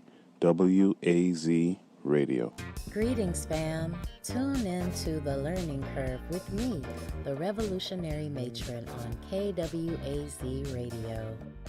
You are listening to the Pro-Black Perspective on KWAZ Radio. All right, peace, family. Welcome back. So comments came back. I guess, yeah, you got to just squeaky wheel gets the grease. So, Learning Curve says, why do we care if these people like us? We need to stop begging them to like us. Exactly. They're not supposed to like you. Like, once you get that through your head, Because it's we're like all human beings. no, it's, but all right. so hard Well, to understand. the example I use is like tigers, right? A tiger, if a tiger likes you or not, doesn't matter. You know? This is not Frosted Flakes. How's a tiger gonna like you? Exactly. Tiger's not gonna like you. What are you talking about? No, I mean, like if a tiger does like you, it doesn't matter. Like, all that matters is that you have the power to defend yourself against a tiger. You know, but here's the reason why the tiger is so important is because there's like 2,000 tigers left. Because it's endangered. Yeah, because these white folk are killing tigers. Like they're the most harmful animal on the planet. You know, these Eurasians are the most harmful You never beings met on the planet. Polar bear. You said what? I never met a polar bear. Never met The polar bears yeah. don't have as many bodies. Oh, I thought you talked about a tiger. My bad. I'm sorry. No, white folk. White folk are like they like the Eurasians have decimated, destroyed, demolished countless civilizations, countless people, and it's like if you know to be fearful of, or if you know to be wary of tigers, right? Who don't have the body count that Europeans do, then you should be wary of Europeans. And the thing is that, you know, everybody recognizes that everybody can be a danger to them. This is what nationalism is all about. About when you're building a nation, you have to realize that you're entering a world stage. And on that world stage, other people can be an incredible harm to you. You know? Other people can be an incredible harm to you. And if you don't act accordingly, you will find yourself in a very precarious situation. I was just, for those of you who are on the Discord, I just posted up an article about this Iranian nuclear physicist who was assassinated in Iran. Wasn't that last year? Like on New Year's Day? No, it was just like 2 days. It was like 2 days ago, maybe. Right? You sure? Maybe that's something else. They keep doing it. They keep killing different top physicists in Iran. The Israeli do it, right? Why? Because they understand if Iran has a nuclear weapon, that's going to be trouble for them. You know, so they kill the scientists. They go into the other country and kill the scientists. This is something that's normal. This is something that's reported in the news like, oh yeah, we did it. Or it's a good job. Or hey, this time they used a remote controlled machine gun with a little bit of artificial intelligence assistance. Well, so on and so forth. But yeah, they're doing this, killing people with machine guns or sniper rifles mounted on vehicles that they're remotely controlling in another part of the world. That they're assembling and so on and so forth. They're literally doing this, and if you are not paying attention, you're going to be done away with, and you're going to say, "But we're all humans." Shots fired. Oh no, not you, but that's what I'm saying. Generally speaking, that's how it is. So, like generally speaking, we want to be at peace. Like I said, a lot of people were just like, "No, this Chinese person shouldn't have done that," and blah blah blah blah. And it's like, look, like this Chinese lady's not interested in you having your agenda in China. They're interested in having their agenda in China, and they're interested in having their Chinese agenda in Europe, and their Chinese agenda in America, and their Chinese agenda in Africa. And if you're not with it, then they don't care. Because they're about their nation. And when you get a nation, you're going to be about your nation too. And if you're not, then if you're about all other people's nations, that's all well and good. But watch when your top scientists are killed. What? So say for instance, so you're a brilliant guy. We form a nation, or they form a nation, and they say, hey, you're going to be the minister of health. And then some other country says, no, I don't want black people having good health. And they kill you for that. You understand? And partly because, and see with this guy, he was like, I'm going to drive my own car, whatever, right? He had armored vehicles. He was like, nah, I'm going to drive my own car, right? But you say, hey, you know what? I shouldn't distrust anybody. I'll treat anybody like that happens. There's countless examples of like you said, people strapped with bombs strapped on them. They have kids with bombs strapped onto them. Like other people have kids where bombs are strapped onto them. Other people have, you just driving your car. They were talking about how they killed other physicists, and they're just driving their car, and then somebody just rolls by on a motorcycle and shoots them, or somebody just rolls by on a motorcycle and puts a bomb on their car and drives off. This is the real world. And it's not. I'm not even gonna say it's harder for you as an African person. But it's going to be harder for you as an African person if you don't understand that that other people look at you as their enemy. Okay? That other people do not want you to socially advance, don't want you to socially progress. That if they're going to kill another Eurasian group from possessing a bomb, they're damn sure going to kill you. If you can't protect yourself. And like I said to everybody else, people saying, look, man, if you don't know who your enemy is, you don't know how to protect yourself. You know what I'm saying? Like if I'm running from the police and I don't know, and I just say, you said what? It's a good song. Running from the police? Oh yeah. If I'm running from the police and then I slip into a building and I go hide in the corner. And I don't know, it's the police precinct. You know what I'm saying? You're a horrible criminal. You see what I'm saying? Like, you gotta know who your enemies are. Like, if I slip into one, and it's Mookie the Rat. You know what I'm saying? Mookie the Rat. He taught his own mama. If I don't know what is going on, right? I can't. You can't win no fight. You can't win no struggle. You know what I mean? It's like imagine back in the day when you do the Underground Railroad, right? And they said, one of the signs for the Underground Railroad, like subtle signs. You have to have a subtle sign, like, oh, there's a candle in the window. Yeah, blink twice. You said blink twice? Yeah. Yeah, but you had to know, because here's this, man. If it's like one candle in the window and you some house with like 10 candles in the window and you walk in and it's like a whole birthday party for the overseer.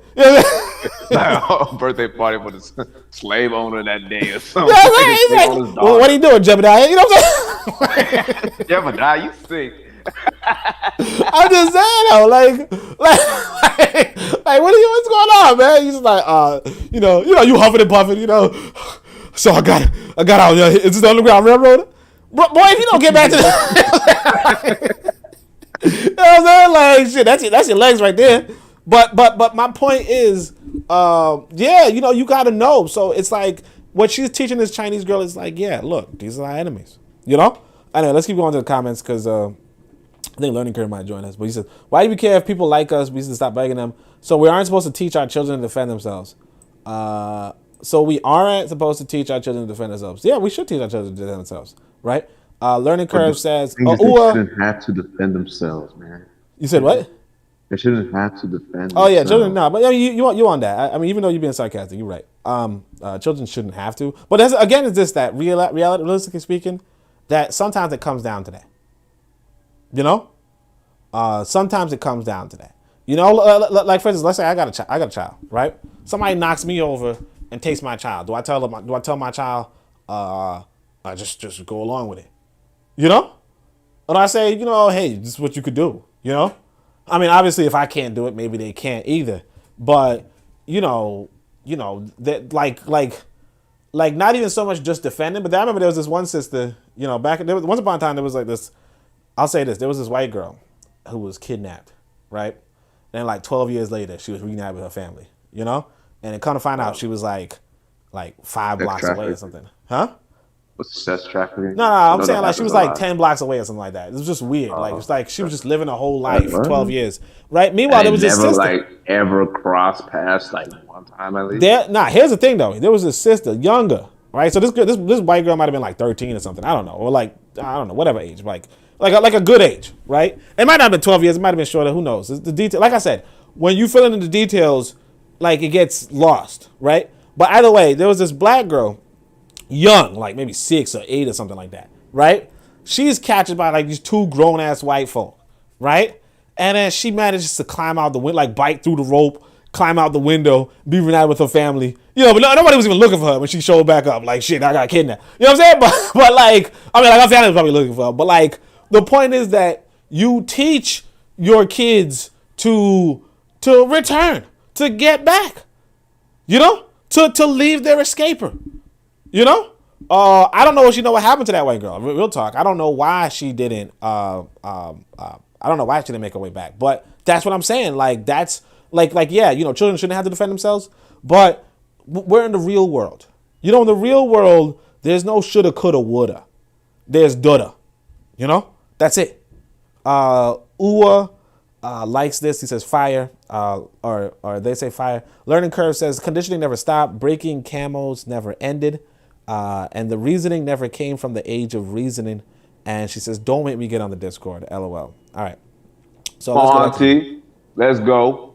Let's go. All right. So let's What are you going to do? What you going to do? All right. So let me go to this thing. So this is a Chancellor Williams. So Chancellor Williams has the question. It says, no, somebody asked Chancellor Williams a question. And this is actually a video on YouTube. So you guys can check it out another time, right? But basically, like there were like a couple of videos on YouTube of Chancellor Williams being interviewed, and I said, let me transcribe some of the questions and answers and put them in this book so that people in the future, in case YouTube gets down, can still get some insight from Chancellor Williams outside of his literature, right? So he goes, to the person asked, he says, question, he says, it's an honor being able to meet with you and talk with you. You have written what many of us consider to be the definitive work about the culture of Africans throughout the world, and you approach it from the standpoint of destruction of that civilization. Why did you choose the aspect of destruction rather than some other point of view? So Chancellor Williams says, the aspect of destruction was emphasized for the reasons that it was quite clear that black people in America seemed to be generally unaware that they had a history. They were told that they had achieved nothing. Now, of course, the record was there to show that much of Western civilization was built upon the foundation of the land where civilization itself had begun, and this was in Africa. Therefore, the focus had to be on Africa to see to what extent the recent revelations at the turn of the century on how Africa was the cradle of civilization could actually be verified. So again, it's not a recent revelation. Everybody knows that. You know, that was like old news. So my work was directed in uncovering much of what had been lost, much of what had been disguised, and much of what had been stolen, refurbished, reworked, and presented as a creation of Western man, while in fact being brought from Africa. So the next question says, what did you find out about ancient African civilizations? And Chancellor Williams says, well, to begin, I found out that ancient African civilization was first of all the beginning of civilization. I found out that there could be no record found anywhere that antedates the advanced civilizations of Africa. And this was the finding of European and other scholars, and they were now gradually admitting it. And when the evidence became overwhelming, the question arose, could Africans have achieved all this? Could Africans have achieved this remarkable working texture that could be traced back for thousands of years before the Common Era, before Western civilization had even started? Could Africans have done this? Could Africans have achieved this high advance in mathematics and physics, in chemistry and medicine and so forth? Many of the things we now glorify as modern originated in African design. For example, the Washington Monument, which is an exact duplication of an ancient African architecture, which is so well known, and most of the stately columns on buildings which the Greeks learned from studying in Africa or borrowed from the Africans, remodeled them and gave them columns, the names of the city in which they remodeled them and gave them a Greek character. To wit, they really didn't do much changing, they merely removed the acanthus leaf at the column and modified, but otherwise it was substantially the same as Africa. So let's actually go into this. So the Tekken or the obelisk is what he's talking about when he talks about the Washington Monument. You know, the Washington Monument is in fact a Tekken. Or looks like a Tekken. The thing is that the early Americans were actually very fond of ancient Egypt and ancient Egyptian cultures. And to this day, obviously, you see the pyramid on the US dollar, right? What he's talking about regards to the columns, you know, we tend to, in our minds, when we think about Greek architecture, we think about those large columns and all that kind of stuff. Those are something that you would find in the Nile Valley on a regular. And it's not even uncommon to find them in the Nile Valley. But so basically those are actually African architecture, but we kind of associate it with, Greek architecture when, it's just the Greeks borrowing from the Africans or taking from the Africans. So he says, question. So this is where it gets a little more interesting. I thought that was just a little bit interesting, not too interesting, but whatever. He says, were there ever laws and rules that govern the entire continent of Africa? So he says, there were laws and rules that govern the entire continent in the same sense that you have the same system of laws and rules which govern our whole people without at the same time having a single government or a single state spreading over a whole continent. Africa is the second largest continent in the world. I'm saying that Africa is not a country, but the second largest continent on Ptah, right? And I say Ptah, he said the world. And while African people at one time, on Earth, he said, and while African people at one time in history occupied the whole continent, and while they were one people in their general culture, in their general spiritualities with certain modification, in their general social laws, in their general legal system, right on down the line in almost every avenue you could find that there was this kinship. The only thing where they fundamentally differed was, of course, when they divided up and formed separate states, separate societies, and developed different languages from the segmentation or separation of what had been larger language groups. There's no problem at all understanding that you had one people occupying the continent without being under one single state. So again, this is where I was talking about earlier with regards to the king of Ethiopia and so on and so forth, in the sense that, and in a broader sense of what period of time he's really addressing. Is this, like I said, there was once upon a time the Ma'ad Confederation. Was that the part where he's talking about where there was this giant culture in the lake valley, and then that when they disseminated from that desertification, was that creating new cultures around Africa that were pretty much had the same parent culture? Or is he talking about the later, what is known as Bantu culture, where these people of agricultural and ironworking knowledge spread out across Africa with a certain parent culture and, various differences between? A lot of people can tell you about how their ethnic groups started, and a lot of ethnic groups do start from minor disputes between a parent group and a children's group, or between kin groups, right? So I was told about one group. I was told about quite a few groups, and a lot of them do start off with very minor differences, like how do you distribute cows or something, or what sort of laws were in place at the time that they might disagree with. Like a group of people might disagree with the law and then go out and form another culture that doesn't necessarily have that same law that was in their older legal system, and then they just form a different people from there on. There is, of course, also a lot of the groups that survived into today were groups that separated because of a response to colonialism or a response to, the trans-Saharan Ma'afa, right? So as to say that, because there were Muslims outside who were trying to kidnap people and enslave people, then Africans would form a new culture like a warrior culture to defend themselves against those enslavers. But a warrior culture, a nomadic warrior culture, is not going to be the same as an agricultural culture. And because of that, like we said about the division of labor, what happens is that you now have a labor force that doesn't produce food, and it might evolve into a culture that raids agriculturalists for food. You understand? So it's a group that's formed to fight against being conquered, but in so doing becomes a conqueror because, simply fighting is not a viable way to survive on this planet. It doesn't produce food. And so, you will have culture. So Nzinga was a part of that group, or a group like that, as well as Shaka Zulu's a part of a group like that. Where people where you would form a warrior people in response to either colonialism or Islamization, and that in and of itself is another origin story for African people. Now, they being from an older culture, they still have similar spirituality, similar legal systems, similar so on and so forth, but it's that break apart would be that. So it's a really complicated and an interesting story that is probably worth researching. But I would say that even in kind of that general sense, that's good enough for me. I would then move on to we have to build our own new political economy.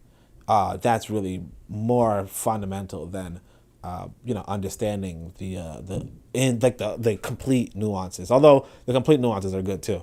So he says, question, based on your research of history, is it accurate that democracy was born in Greece?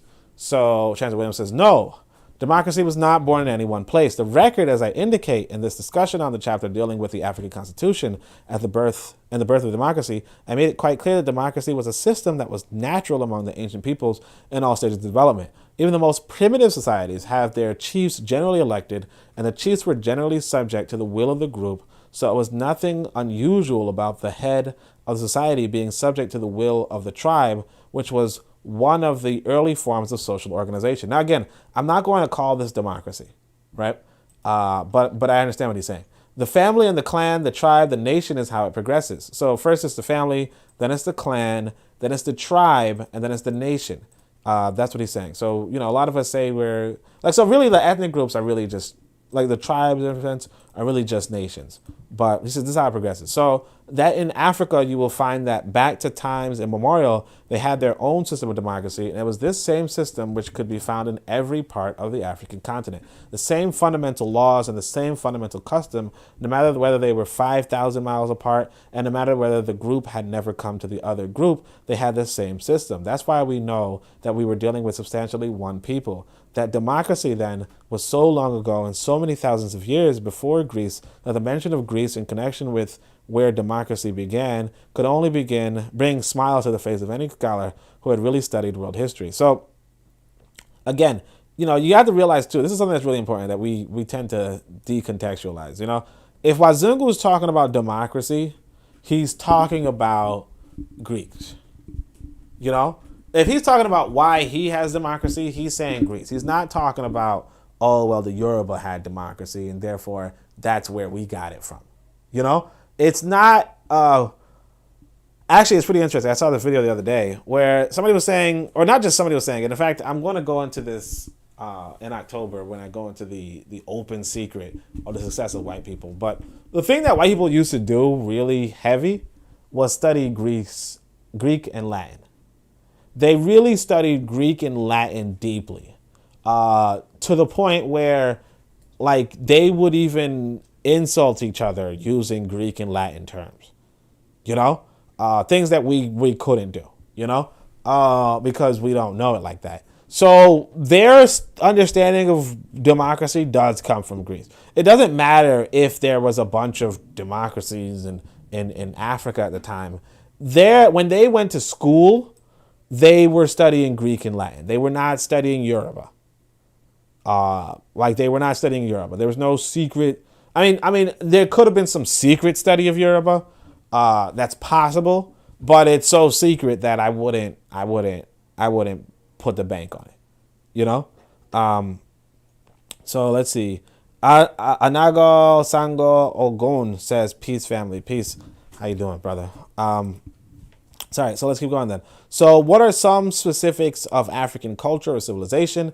Answer is these civilizations, or I refer to them, of course, generally as the great kingdoms or the empires that existed all over the continent of Africa, were to the south. Perhaps the greatest, or at least one of the greatest, was the empire of Monomotapa, of which the present Zimbabwe is a part, or was once a part of the much larger empire. Then, of course, the empires of Mali and ancient Ghana and Songhai and the Mossi states and so on. Many of these countries had started in a period long before the Common Era. Ghana, for example, had over 400 kings listed before the Common Era. There were ancient empires. The most important thing here, though, to note about these empires that I last named is that all the Africans in the modern African diaspora come from this area of great nations, of a great educational system where the greatest universities of the time in which these enslaved Africans were being brought over the Atlantic Ocean was still flourishing in its glory. That is, of course, the University of Sankore, the great civilizations in Nigeria, right?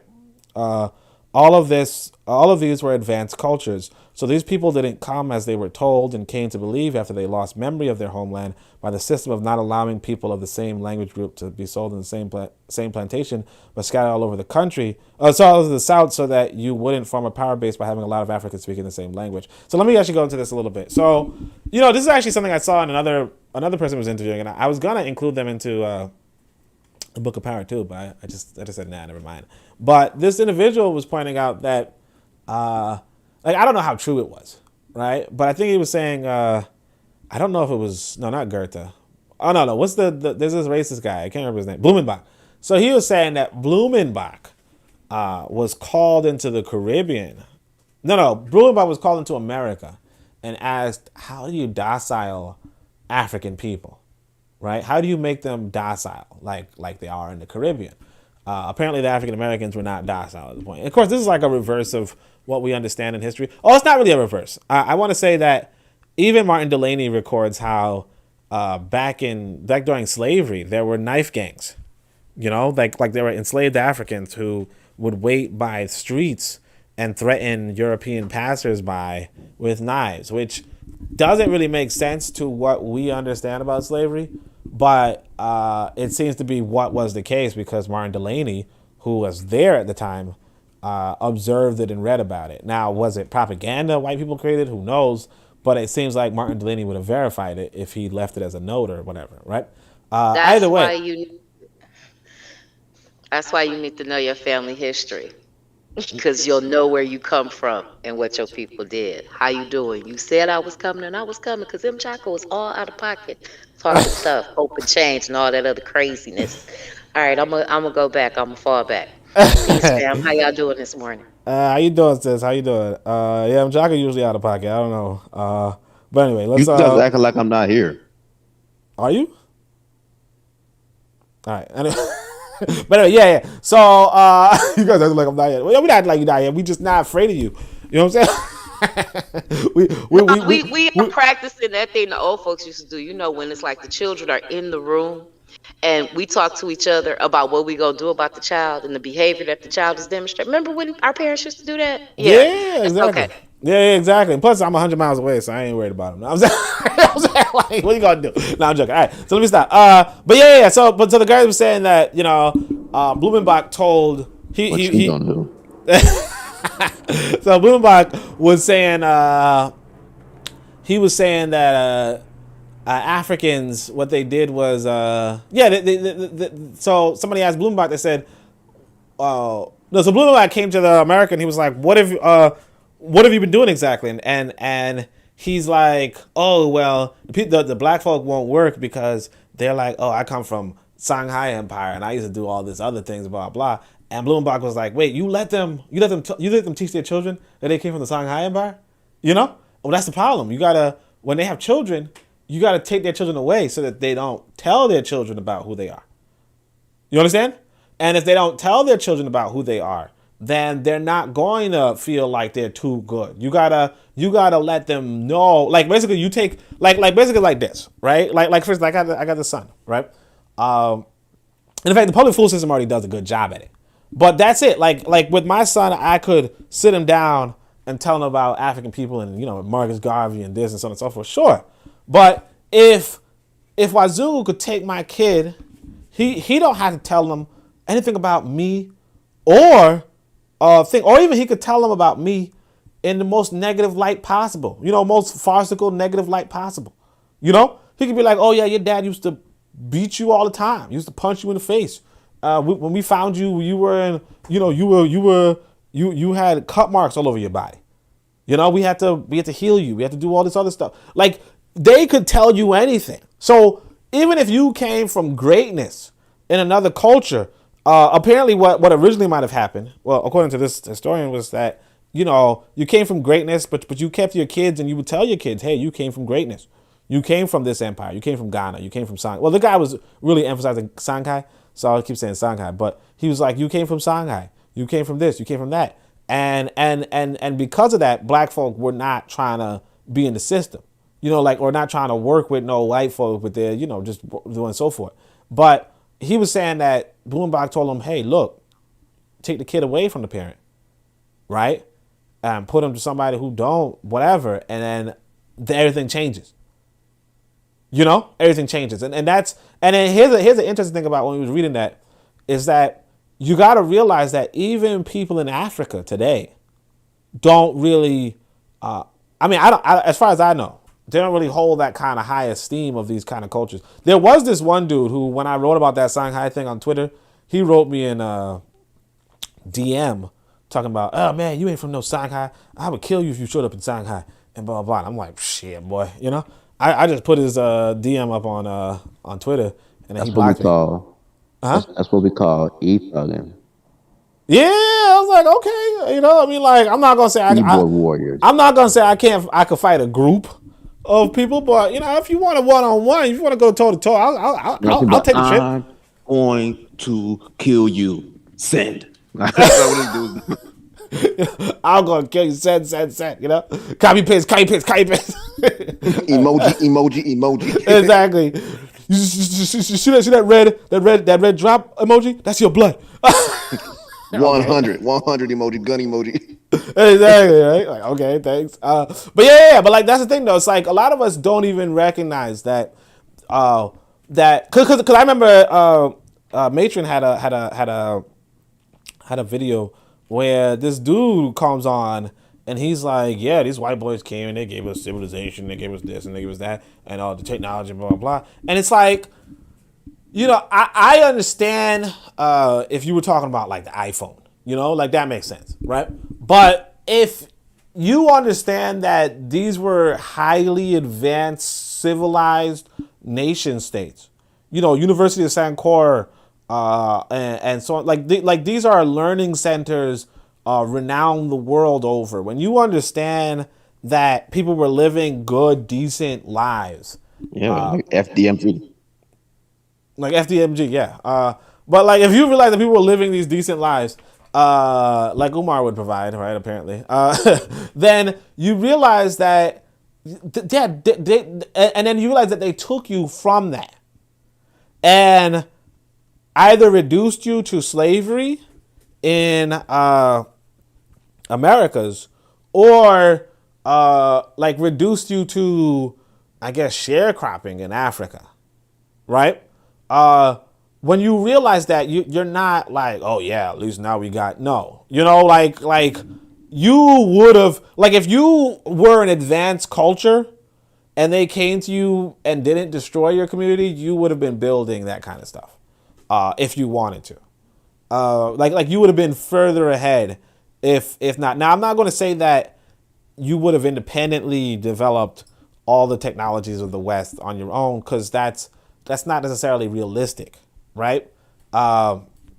Because like it's just not realistic. However, because the Western inventions come at a very interesting time. Notwithstanding that, the fact is that they destroyed and demolished and decimated huge populations of African people and took away the memory of dignity that we once had, to the point where that's not even a rallying point for us. And I mean, obviously it happened a long time ago, so you could say whatever you want to say, but it is pretty interesting that Chancellor Williams could talk about these things, because like we heard about Timbuktu growing up, but just the reality that it was one of the best schools on the planet, we had no idea. So these people didn't come to them as we were told, and they lost memories, so on and so forth. They were scattered, blah, blah, powerful base, speaking the same language. This helped this breakdown of intercommunication among themselves and helped them to lose their memory. But we were told quite to the contrary, that we were from a land of savages and cannibals, and except by the grace of the white man, we would have been a lost people. So we should be on our knees forever praying and thanking white people that we were brought, even in slavery, to this land to escape the horrors of Africa. And so again, like what's interesting is this. So Matron has this program, like make sure you guys check out the learning curve, right? Has this program where this black person in Africa, right? So the black person is in Africa, and he is saying what Chancellor Williams is saying that we are being taught in America. And Chancellor Williams is saying this in the 80s, based off of an experience of, how many, 70 years or something. He's saying that, oh yeah, they taught that we were the savages and cannibals, and except for because of white folk, we should, blah, blah, so we should be grateful. And this is something that's not, like, people in Africa. What was this guy in East Africa, right? Like he's in Kenya or something. Or I'm not too sure. But, Matron, where was he? He was in Kenya, and he said he had a Kenyan and Ethiopian lineage. However, his ethnotype or whatever also implied that he has some Moorish or like Muslim, and he always referred to the good British people. Yeah, exactly. So it's like, that's like the fact that this is so universal. Like again, it makes sense for people to do that to you. It makes sense for people to want you, because one of the most important things about culture is to want people to stay within your group.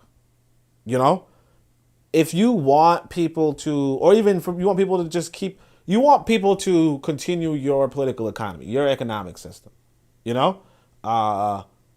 Like if you're enslaving somebody, you don't teach them, hey, you know what? You could be a doctor though. Like that's stupid.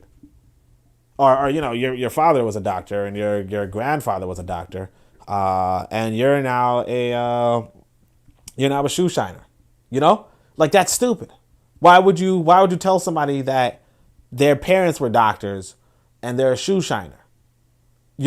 No, you say, hey, your parents were cannibals and savages, and now you're shining shoes. It doesn't sound as bad. It's like, oh, okay, well, at least I'm not eating human beings. Right? At least I'm not doing like my father did. And hey, you know what? I'm grateful that I'm not eating human beings. I'm grateful that I'm not, doing human sacrifices. And it makes sense. Like I can't be mad at white folk for it. Again, the trouble is that we're put in that position. And the thing is this, like our ancestors didn't have much of a choice.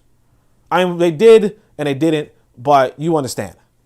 Like you could jump off a ship, I guess. Right?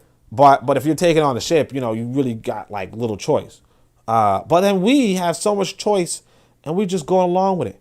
The dude from Kenya is, so much available to him, and he's saying the same thing that they were teaching us when they wanted to beat us and mistreat us. You know, and here's what Chancellor Williams, he finishes, he says, this was drilled into us generation after generation until even today, after going from kindergarten through graduate school, the majority of blacks in America today reject the idea of being called an African. And again, this is not me. Like sometimes, you know, you're like, oh, this is Oni's translation. No, this is not me. This is Chancellor Williams. And actually, I'm going to play a little bit of it. I'll try not to play a little bit of it, but I'm going to play a little bit of it. Just, you know, right when I end this, then I could tell you guys where you could watch the whole video and the next video too. But if all the things you say are true, so the question goes, if all the things you say are true, if Africans had such advanced civilizations, hundreds of kings in one African kingdom before the Common Era, how did Africans worldwide in America get in the shape they're in? How did these great kingdoms, this great civilization, fall to civilizations that didn't come along until thousands of years after theirs was already established, right? Okay, so Chancellor Williamson says, well, it wasn't done overnight. Our great empires were built through their industries, through their enterprising, and through their industry, and so many fails in whole societies, as I pointed out in the book. In fact, all of them were organized into lodges. Remember when I said Boko Waset Nakiru? He's like, all of our societies were organized into, basically think of a lodge as a university. Okay? As a university. This is where the organization of workers, regarded as craftsmen or even working groups, whether it was building boats or whether they were stone masons or brick masons or whether they were carpenters or whatnot, each craft was organized into a lodge, right? So you had a carpentry school, stonemason school, whatever kind of stuff, right? The fact is the educational system was similarly organized on the basis of 3 levels. So you had a society that organized for production. The people who were specialized in growing rice or cotton or peppers or what have you did so, not as Africans do today.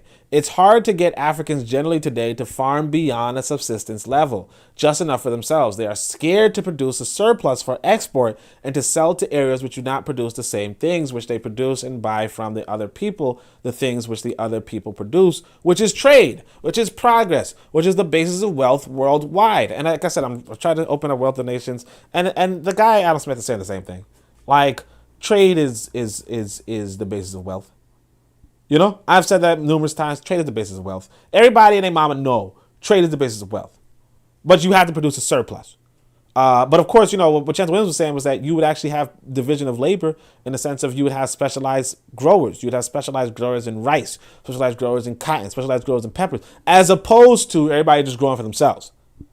You know, that's the difference between an organized society and whatever. But, you know, that's another topic altogether.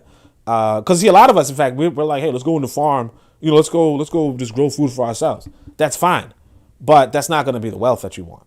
You know, but that's a whole other conversation, which is the basis of wealth worldwide. So see, when they talk about trade stability, Africans were doing that tens of thousands of years ago as a system of life. So they had regular trading posts and established different villages in other countries. They had trading routes. They crossed the Sahara into other lands with merchandise camels loaded with merchandises and spices. So I'm just telling you that they spice their food, right? Whatever these people produced, they were an industrious people, and they sold and they would import as well as export, and this is what made them great. I try to emphasize this when I talk about the great African empire. They didn't just become great overnight, just great. No, they became great by doing specific things. They were great people. They weren't they were an industrious people. They were builders. They were producers, and the whole nation was organized to produce, and they were rewarded for their work. So they built cities and so forth. So this is why you had this great system of nation building becoming so mighty. Now, how did it fall? It fall when things began to decline internally, and when the external forces over centuries of efforts finally gained the dates. These nations had lost strict laws barring foreigners from coming to the interior. You understand? And gained the date, these nations had lost strict laws barring foreigners from coming to the interior. You go back to that Chinese girl. You know? Go back to the Chinese girl. She's like, yeah, those Africans. No, I'm all about China. See, because once you get rid of those laws barring the foreigner, you're setting yourself up for trouble. So he said, look, they had the same system of gradually settling along the borders. The foreigners had the same system of gradually settling around the borders. That is, foreign traders and supposed to be traders, but most of them were geographers and others representing the foreigners who established little trading posts. They just asked for permission to establish trading posts on the border. Again, they didn't do anything. They came to trade. We don't want to come in. We just want to do business with you. Or we just want to sell you what we have. Or we want to buy some of what you have. Okay? Well, Africans were great traders. Always great traders. So that was one of the weaknesses. They allowed them to settle along the borders for one thing. The second thing that happened, and this was what went on, I point out in the destruction for several thousand years before certain countries were finally taken, and they were taken like Egypt. Look how many times Egypt was taken and retaken. So he's going to go more into that brotherhood thing, but basically that's what it is. You know, like the thing is this too, that you could, like you said, it could be hundreds of years, right? The first traders don't have to be negative. You know, they don't have to have a bad agenda. They don't have to do anything against you. They could really just want to buy things that you like and sell things that sell things to you. They could really, genuinely, innocently just want to trade with you. But here's the thing. Now it's like we see in America where you know, people say Trump and Biden are, you know, the same, blah blah blah, but they're different, right? And when I say they're different, I mean this, right? What I mean by different is this: you can have. Or like, let's say Obama before him, right? Obama goes to different countries around the world and he establishes a good diplomatic relationship. And then Obama's out of power and Trump has access to all of those parts of the world. You understand? Or Biden has access to all those parts of the world. And everybody has their own little agenda. So when all right, let's just say it this way. Let's say, you know, basically before Obama, right? America probably wasn't pushed, or like, let's say during Reagan, America was probably like, hey, let's push this Christianity to other parts of the world, right? And if you were interested in Christianity, which is your problem, but if you were interested in Christianity, you might be like, hey, come in. Yeah, we appreciate, you know, new Christians coming in, right? And then fast forward today, and it's like, no, we ain't pushing no Christianity. We pushing LGBT on you. You understand? So what I'm saying is that the first people might have genuinely had an intention of expanding, like had no intention of pushing LGBT into your community. But because you opened the door to them, right? Their other leadership, their other group, their other interests can have that interest. So like I said, the dude could be at the, you know, white boy could be at the border and be like, hey, yeah, we just want to have some of your salt. We just want to have some of your gold.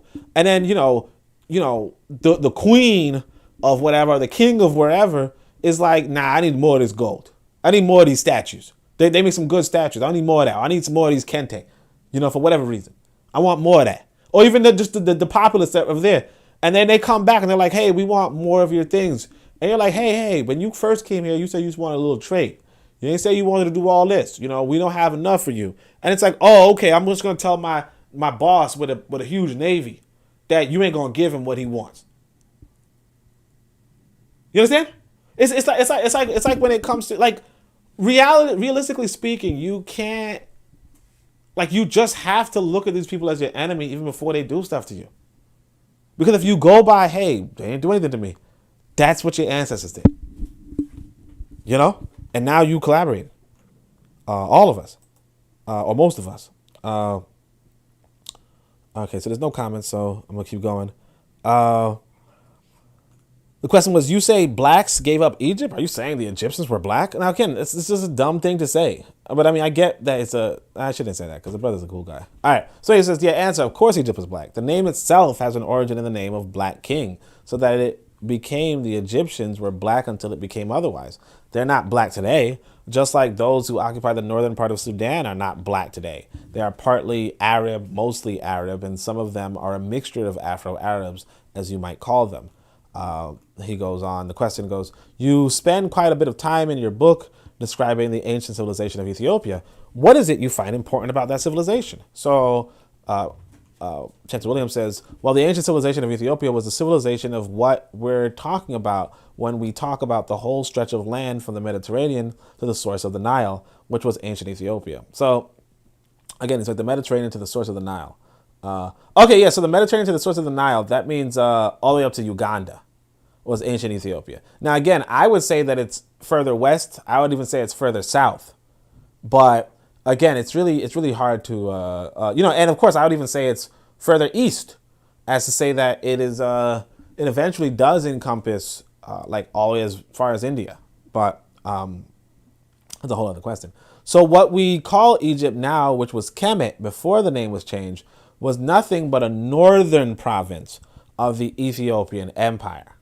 So, I tell you guys that Egypt was a colony of Ethiopia. And what Chancellor Williams is pointing out is that it's just the northern province of Ethiopia. Basically, it has its own governor. And that governor eventually, has a lot of power because they have a lot of wealth, because they have a lot of great agriculture and science and all that kind of stuff. But anyway, question. You have a chapter here, Ethiopia's oldest daughter, Egypt. And I'd like to read you a statement you made and get you to comment on it. You say the melting pot of the races began around the northern perimeter. The end result was always the same. The blacks were pushed to the bottom of the social, economical, and political ladder whenever and wherever the Asians and their mulatto offspring gained control. Why is that? Why is it that with this advanced African civilization, when they interface with members of other groups, why did the members of that civilization always end up on the bottom of the ladder? And that's a pretty interesting question. And like I said, I don't think he gives the best answer. But we're going to go over it. He says, we have always been, as I repeatedly point out, the race of brotherhood seekers. We have been the one who, this is what I was talking about when Mchaka was probably joking, but, we're seeking brotherhood where nobody else is, right? But that's what we're being taught to do today, especially. So he says, we've always been, I repeat, and you got to realize all those religions are teaching brotherhood.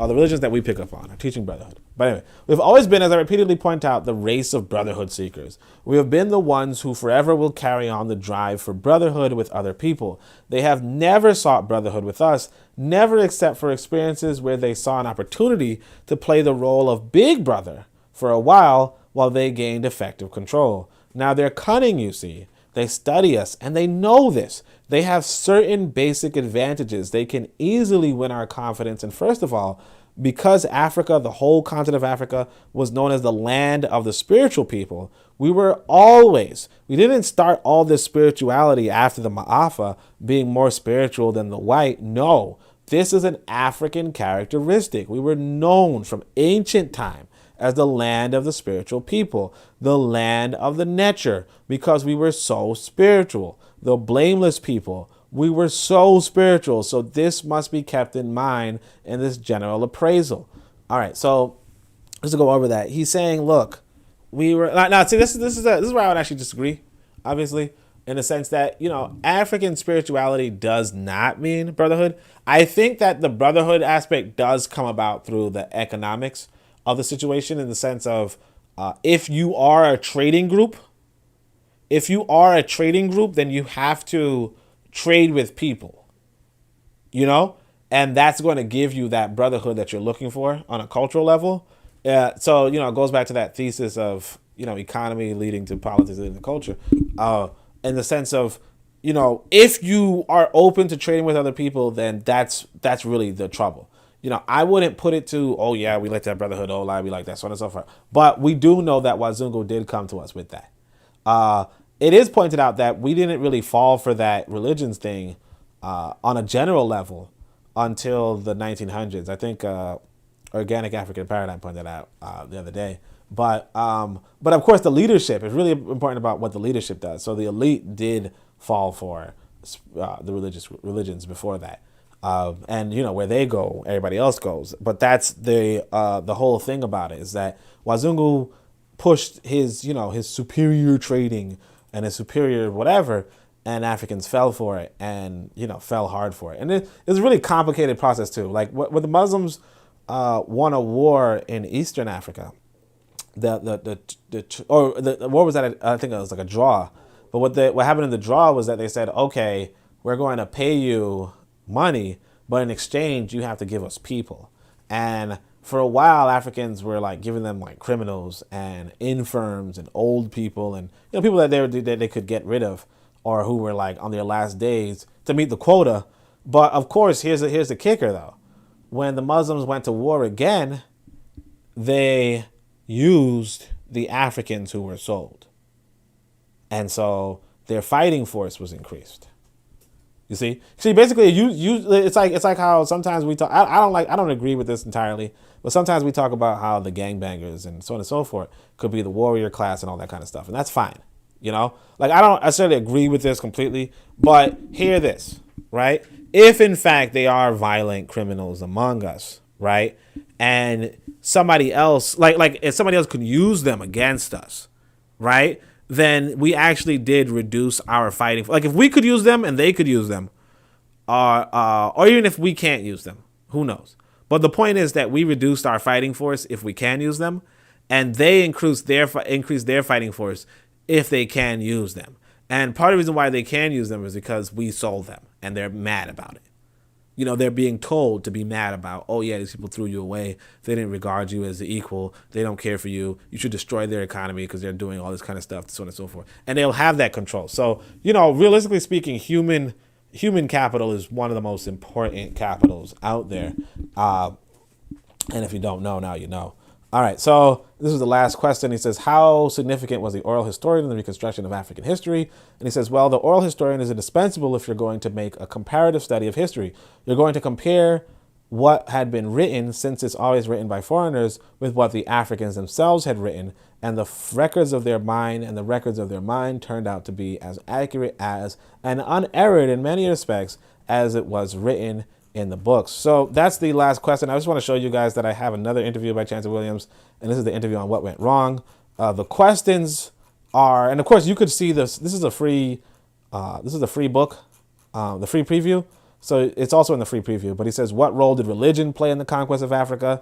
And of course he's going to go into the Brotherhood of Africans and so on and so forth, and Islam and so on and so forth. Next question is, why is it that you always hear about European invasions of Africa, but very little about the Asian and other groups that you mentioned? And then, you know, he says, because Europeans were the last, and he goes on, blah, blah. He's like, how did slavery come to be restricted to blacks? That's a pretty interesting discussion too.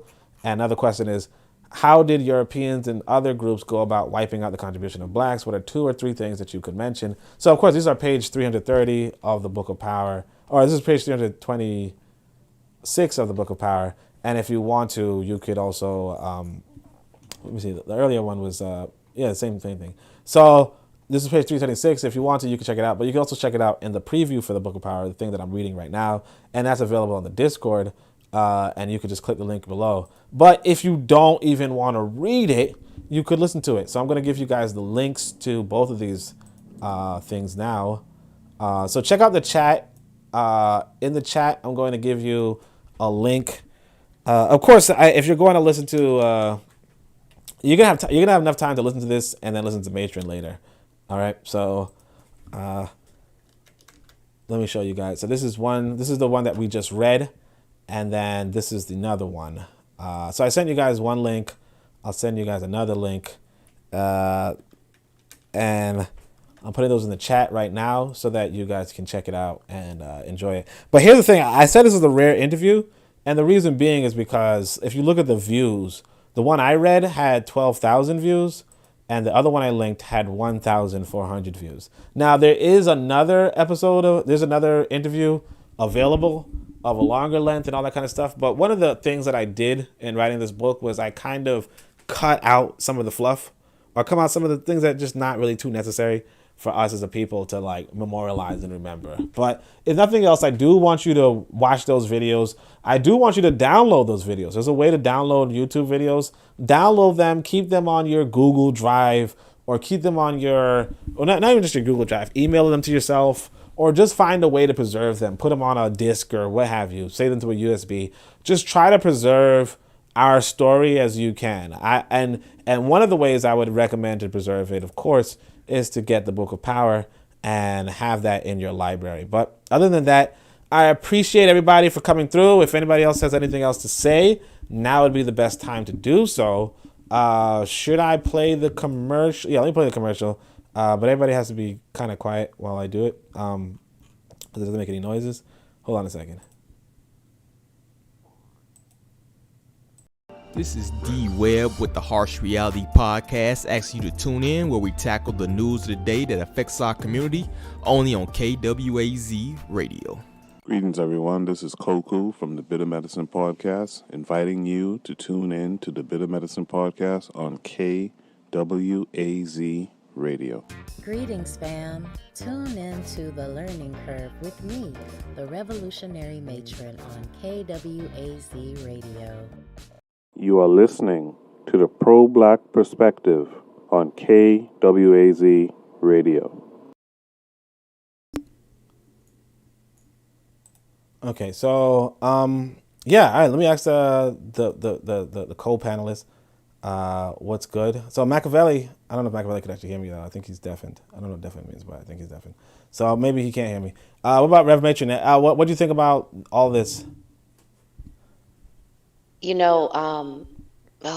Like I can be critical, so I'm going to try to not be critical. I think that we have a lot of work to do. And I think that this information has been out here. And there are people that know this, that are participating in other people's economies, not building their own. And it's like they can't seem to figure out a way to take this knowledge and support an effort, right, that can give this knowledge to our children, which is the most empowering content that they can have so that they can have a better worldview. And if you want to support, make sure you support Onitaset at KWAZ Radio and me at KWAZ Radio and Bitter Medicine Podcast or Harsh Reality Podcast, because that's what we're doing at KWAZ Radio. Facts. Machiavelli, you got anything to say? I'm saying Makusa. This guy, man, I don't know what's up with this. Something wrong with young people. See, I'll tell you, you guys gotta make sure you get the young people around. you gotta get them around, cause they have diverse interests. But yeah, that's it though, fam. So like you said, Mama say Mama. I'm joking. I don't know what that means, to be honest. But yeah, that's it. That's the whole thing. So thank you so much for joining me this Sunday worship. This is actually the last of the Reading the Book of Power series. Okay? This is the last of the Reading the Book of Power series. Next week, I'm probably going to do a little thing like a premiere. And then for October is going to be premieres. But they're going to be pretty interesting. And I hope you stay tuned. But outside of that, we'll see what we can do. But so far, this might be this might be my last live until for a while, but Why? I mean, I'm just gonna have premieres, cause I want to prepare to premiere this other book. You said what? But why? That's a good question. Anyway, but mom's the word, right? No, I'm joking. All right, but anyway, let me get out of this. What are you gonna do? All right, fam. Shami Hotep. Uncle Johnston Neb, I'm in my aunt, do I nature. Yeah, all right. Anyway, so yeah, that's it.